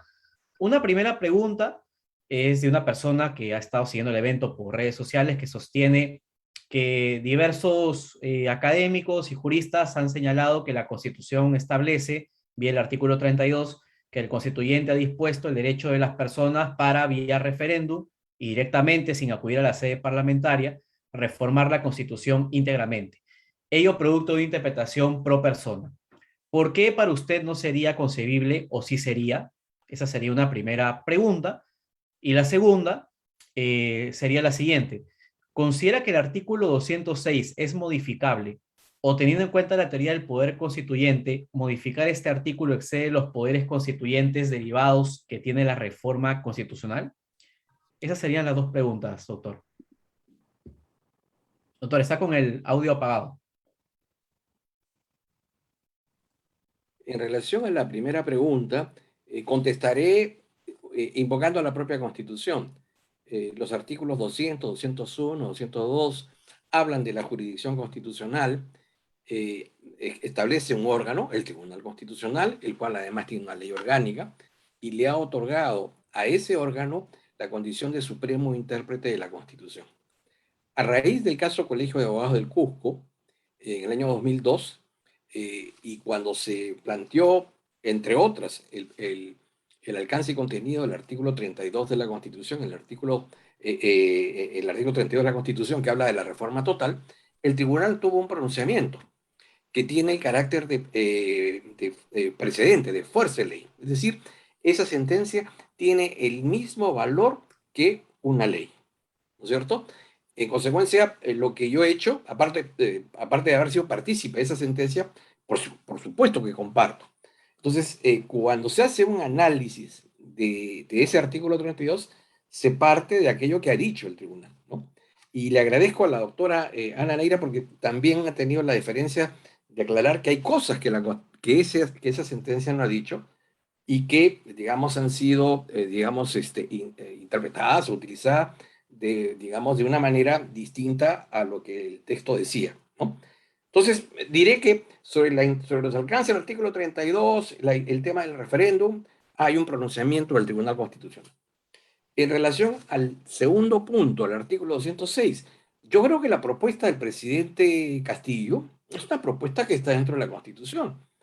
¿Por qué no incluir un párrafo adicional en la que, por supuesto, esta es una decisión del Congreso, no es que yo esté apoyando la tesis, digo que la propuesta está dentro del marco de la Constitución y la potestad de si se incorpora o no es una decisión de los representantes del pueblo apersonados al Congreso, ¿no? Eso es lo que quiero decir. Entonces, la propuesta del señor Castillo era presentaron un proyecto de reforma constitucional, incluyendo un párrafo adicional al artículo 106, en la que ya no se hable de que una constitución nueva tendría que ser aprobado por dos legislaturas sucesivas, perdón, tendría que ser aprobado por el Congreso y luego por un referéndum confirmatorio, o originarse en una ley de iniciativa legislativa y eventualmente terminar en un referéndum con fruto, ¿no es cierto?, de la recolección de firmas y que exigirían dentro de lo que la Constitución señala, que se dicte una ley que convoque referéndum, sino que podría también, en tercer lugar, incorporarse un artículo que diga que otra modalidad de cambiar la Constitución es convocando una asamblea constituyente, ¿no? Eso es posible. Yo no soy partidario de esa tesis, pero no sería inconstitucional. Eso sería fruto de una decisión política que queda en manos de aquellas personas que nosotros hemos elegido para que en nuestro nombre y en representación tomen ese tipo de decisiones, ¿no? Perfecto, doctor. Muchas gracias. Procedemos con la doctora Ana Neira. También hay dos preguntas concretas del público. La primera de ellas pregunta lo siguiente, ¿no? Dice, doctora Ana Neira, teniendo en cuenta la conformación de la Asamblea Constituyente que menciona en Chile, si estamos hablando de fortalecer los partidos políticos y la crisis de representación en el Perú, ¿no sería un contrasentido quitarle a los partidos políticos que por sí están en crisis este poco nivel de representatividad? ¿Cuál es el parámetro para decidir qué actores sociales se involucran en la elaboración de una nueva constitución? Esta sería la primera pregunta y la segunda sería la siguiente. ¿Considera que existen actores políticos y sociales con la suficiente cultura cívica y constitucional para debatir una reforma parcial o total? ¿Quiénes conformarían una eventual asamblea constituyente según su posición? Perdón, gracias Oscar. En realidad hay que tener en cuenta que si llegáramos al espacio de la Asamblea Constituyente, esta Asamblea coexistiría con un eventual Congreso en el que están representados de manera fuerte los partidos políticos. Entonces tampoco es que les estemos quitando un espacio de representación a los partidos políticos de la ciudadanía, porque estarían en funciones de manera plena. Ahora, en términos de la conformación de la Asamblea Constituyente, eso no lo decidiría, o sea, no es como una decisión que toma el gobierno, que nos sentamos 10 personas y decimos ya, participa el SUTEP, pero no la CGTP, o sí, eso no sería así. Serían personas que presentan candidaturas, ¿no? Presentan candidaturas en una eventual elección y las personas son las que deciden quiénes son electos y quiénes no, ¿no?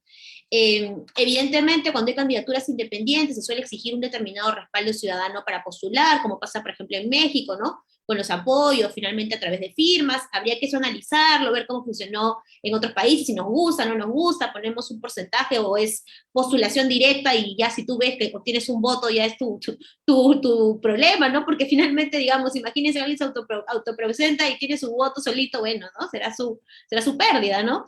Eso finalmente se puede analizar. Pero no es que haya alguien que tenga que decir o designar quiénes son los participantes, ¿no? Lo que hay es un proceso de postulación con más o menos requisitos que yo sí creo deben pasar por no limitarlo a la participación solo de partidos políticos, y no creo que esto nuevamente vaya a quitar el fortalecimiento de los partidos, porque el fortalecimiento de partidos nuevamente están representados en el Congreso y puede llegar desde otros mecanismos también, ¿no? No solamente desde el espacio de participar en una asamblea constituyente, que más bien tiene probablemente otro objetivo y no el del fortalecimiento de partidos. Y lo segundo es que yo sí creo claro que creo que hay actores que pueden participar en este debate, no tanto de reforma parcial como una eventual asamblea constituyente. Eso, por ejemplo, se ve aquí, ¿no? Yo no sé si todos quienes me acompañan postularían a una asamblea constituyente, pero en todo caso sí somos personas que podríamos participar en un eventual debate sobre reformas de la Constitución, y así como nosotros, muchos académicos, muchos ciudadanos, ¿no? Entonces, evidentemente sí creo que hay personas que pueden participar en el debate. Hay que pensar que esta es justamente la idea de un espacio digamos, justamente de promoción de reformas, ¿no? Tanto reformas parciales como reformas totales. Lo que pasa es que nosotros, lamentablemente, hemos tenido generalmente reformas en las que participan solo los actores políticos, y eso no es que les quite legitimidad, pero creo que ahora podremos intentar una legitimidad ciudadana mucho más directa, con debates, con espacios de diálogo, que eventualmente se reflejen o en un espacio formal como una asamblea constituyente, o por lo menos en espacios paralelos como desde la academia o la sociedad civil, ¿no? Entonces, sí creo, por supuesto, que hay personas capacitadas, no creo que creer lo contrario es justamente lo que también nos hace pensar que no tenemos que debatir la reforma, ¿no? Y nuevamente, esto vale para reforma parcial como también para reforma total de la Constitución, ¿no? Entonces sí, creo que deberíamos tratar de evitar la dicotomía de partido versus asamblea constituyente, sino más bien intentar pensar que pueden ser mecanismos que pueden convivir. Y por supuesto que creo que hay que seguir fortaleciendo los partidos verdaderamente representativos, que es también parte importante de nuestra democracia. Muchas gracias. Gracias, doctora. Finalmente pasamos a lo que serían las preguntas para el doctor Hackanson. También ha tenido dos por parte del público. Voy a proceder a leer. Sean fáciles. Facilísimas, no se preocupe, doctor. La primera de ellas ¿es posible hablar de un verdadero pacto social que en teoría represente a todo el Perú cuando en su elaboración no participaron los distintos pueblos y naciones del Perú? ¿No es importante discutir el paradigma de Estado-nación y entrar al del Estado plurinacional? Esa sería la primera pregunta. Y la segunda pregunta, también sencilla relativamente. Usted ha señalado que en la Constitución del 93 existe una clara tendencia reglamentarista, lo que ha generado la introducción de materias que no son netamente constitucionales. ¿Considera usted que esto amerita una reforma total de la Constitución o al menos un paquete de reformas parciales? Sí, creo que las dos se pueden contestar con una sola posición. Se confunden, se suman las dos, ¿no? Sí, yo creo que vía de reforma a la Constitución, evidentemente puede dar espacio, como bien ha dicho Ana, como bien lo ha dicho el doctor Luis García Toma, para dialogar y poder tener un mayor espectro de personas que puedan de alguna manera vía reforma a la Constitución puntual o total en este marco vía asamblea, vía artículo 106 de la Constitución, plantear reformas de ese tipo y de mayor participación. O sea, digamos, vamos a ver, si queremos que el preámbulo haga alusión a la Pachamama, la Madre Tierra, yo no tengo ningún problema. Yo no tengo ningún problema.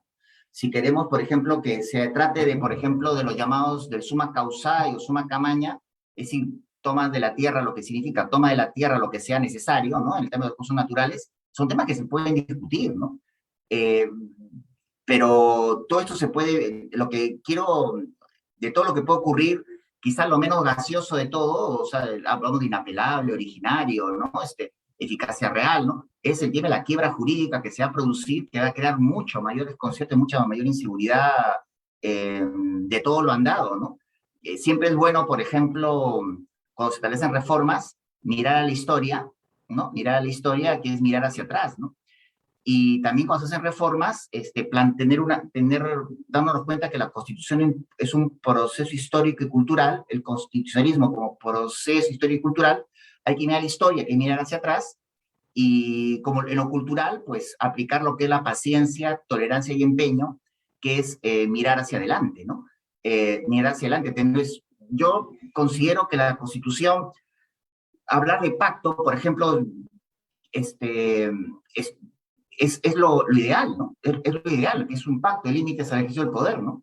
Lo que yo noto es que, por ejemplo, y no es un caso solo el Perú, le pasa, cuando sin ir muy lejos, ¿no? Le pasa a España también. España, menos que un pacto, menos que un acuerdo fundamental, lo que tiene es un acuerdo procedimental, que tiene riesgo de quebrarse, ¿no? Con todo el tema de cómo ha manejado el tema de los nacionalismos. Creo que nosotros podríamos aspirar, ¿no? No es que estemos como en el fútbol, en la segunda liga, ¿no? Pero sí tener un acuerdo procedimental, ¿no? Es decir, un conjunto de principios y reglas en el cual, bueno, en esto estamos de acuerdo, ¿no? En esto estamos de acuerdo. Después podemos discutir todo lo que quieran, pero en estos temas estamos de acuerdo. Que se pueden perfeccionar en el marco que la Constitución ha establecido. Y yo creo que en ese sentido la Constitución peruana ha sido permeable, como dijo el doctor Víctor García Tomás, respecto a la jurisprudencia de cómo ha hecho, digamos, ha transformado la aplicación de la Constitución y a través del Tribunal Constitucional y también a través de reformas constitucionales que se pueden hacer, repito, ¿no? Revisar las que se han hecho hace poco, que han sido nocivas. Ya hay antecedentes. México también, una época, impidió la reelección inmediata y luego han tenido que volver a ella porque fue un desastre, ¿no? Y la propia reforma a la Constitución permite, ¿no? Espacios de diálogo intermedio antes y que el Parlamento pues recoja lo que se haya debatido, ¿no? Y plantear una batería de enmiendas, ¿no? A la Constitución del 93. O sea, y si quiere, por ejemplo, bueno, si vence y si hay mayoría para que sea, por ejemplo, declararse plurinacional, fíjense que hay una corriente, va a ser un debate muy interesante, ¿eh? Porque, por ejemplo, tenemos quizá la corriente es quizá más del lado, por ejemplo, de María Tiguepolar del plurinacional, y tenemos la corriente de Víctor Andrés Belaúnde, que es el de incluso los historiadores, ¿no? Como Manuel de la Puente, ¿no? Que mencionan que el Perú es un país uninacional y pluricultural, ¿no? Entonces, eso, por ejemplo, va a ser un debate muy importante, ¿no? En el tema que concierne a ese tema. Es un debate en el cual, obviamente, voy a tener el televisor prendido y la radio para escucharlo, todo lo que se va a tratar, ¿no? Pero no es inviable, no es imposible, todo lo contrario. Pueden tratarse, pero sí, respetando los canales que la Constitución actual aconseja, ¿no? Para mejorarla, porque es un documento humano, por tanto es un documento perfectible, ¿no? Eso nomás. Muchas gracias. Gracias, doctor. Bueno, con esto han culminado las intervenciones de las distinguidas personas que nos han acompañado en el panel el día de hoy. Voy aquí a romper un poco el protocolo. Me agradan mucho estos eventos donde los panelistas discrepan respecto de sus posiciones. Creo que eso es algo bastante saludable, fomenta el intercambio académico particularmente, y sobre todo a las personas que eventualmente no saben si asumir una posición u otra, les puede dar importantes herramientas para tomar una decisión definitiva. Así que yo encantado de haber estado presente en esta mesa. También extiendo el saludo al presidente del Centro de Estudios de Derecho Constitucional, Pedro Hernández, agradecerles la gentil participación y, bueno, particularmente agradecerles por el tiempo que se han tomado para explicarles no solamente a los estudiantes de Derecho, sino también a la comunidad en general sobre las repercusiones a propósito de la discusión de este importante tópico. Finalmente, no sé si los panelistas desean hacer una reflexión final o en todo caso despedirse, creo que merecen por todo este tiempo que han estado acompañándonos unas palabras finales de cierre. Doctor García Toma. Doctor, su micro ha sido nuestro gran enemigo el día de hoy, el micrófono. Primero, agradecerle a Oscar y al Centro de Estudios por la oportunidad de exponer nuestras ideas, y me he sentido muy gratificado de escuchar a colegas como la doctora Ana Neira y Carlos Hackinson. Creo que me voy contento porque creo que no hemos hecho un mal papel los tres, ¿no? Esperamos que nos pongan nota probatoria, ¿no? Y gracias por permitirnos participar. Muchas gracias, doctor, por su intervención el día de hoy. Doctora Ana Neira. De igual manera, yo también quiero agradecer al Centro de Estudios por la posibilidad de estar presente en este debate. Creo que siempre es saludable que estemos en espacios plurales, en que pensamos distinto, porque justamente esa es la idea del debate académico, ¿no? Y es siempre un gusto poder compartir espacios con los doctores García Toma y Hackinson, y ojalá haya oportunidades para seguir debatiendo. Yo igual, si eventualmente llegamos a la Asamblea Constituyente, los animaría a que postulen y estén en ese espacio también, y podamos con ellos, bueno, yo no creo que esté, pero ellos sí puedan ayudar en ese espacio para poder construir lo que implica justamente una nueva constitución, ¿no? Y si no, creo que igual espacios como este que promueve la universidad van a ser útiles en los contextos de la reforma, ¿no? Ustedes saben que estamos ahorita justo debatiendo en el Congreso esta ley de interpretación auténtica de la confianza, que algunos estarán a favor, otros en contra, se puede o no se puede, pero ahí creo que las voces divergentes siempre van a ser útiles como en muchos otros debates futuros, ¿no? Así que agradezco el espacio, agradezco la compañía, esperemos que por lo menos nos pongan 11 que nos han escuchado, y en todo caso seguimos en el debate. Muchas gracias. Gracias, doctora. Bueno, finalmente, doctor Carlos Hackinson. Muchísimas gracias. Bueno, yo solamente me sumo a todo lo que ha mencionado el doctor García Toma y la doctora Ana Neira, agradecer y decir que, bueno, me pongo sentimental porque ya quisiera que la próxima reunión sea pues en vivo e en directo, entonces una mesa real, no virtual, y poder decir desde aquí que si eso se logra, yo rompo todos los protocolos y los saludo como Dios manda, porque ya estoy cansado de estar confinado. Entonces, con lo cual, les quedo muy agradecido y a usted por la invitación, y que den like, Gracias. Muy bien. Muchas gracias, doctor. La cultura del like. Gracias a todos, gusto verlos. Un abrazo. Hasta luego. Gracias. Gracias. Un abrazo. Un abrazo, doctor Hernández. Cuídense, chao. Cuídense, chao, Ternas, también. Chao. Gracias a ¿Qué tal, doctora?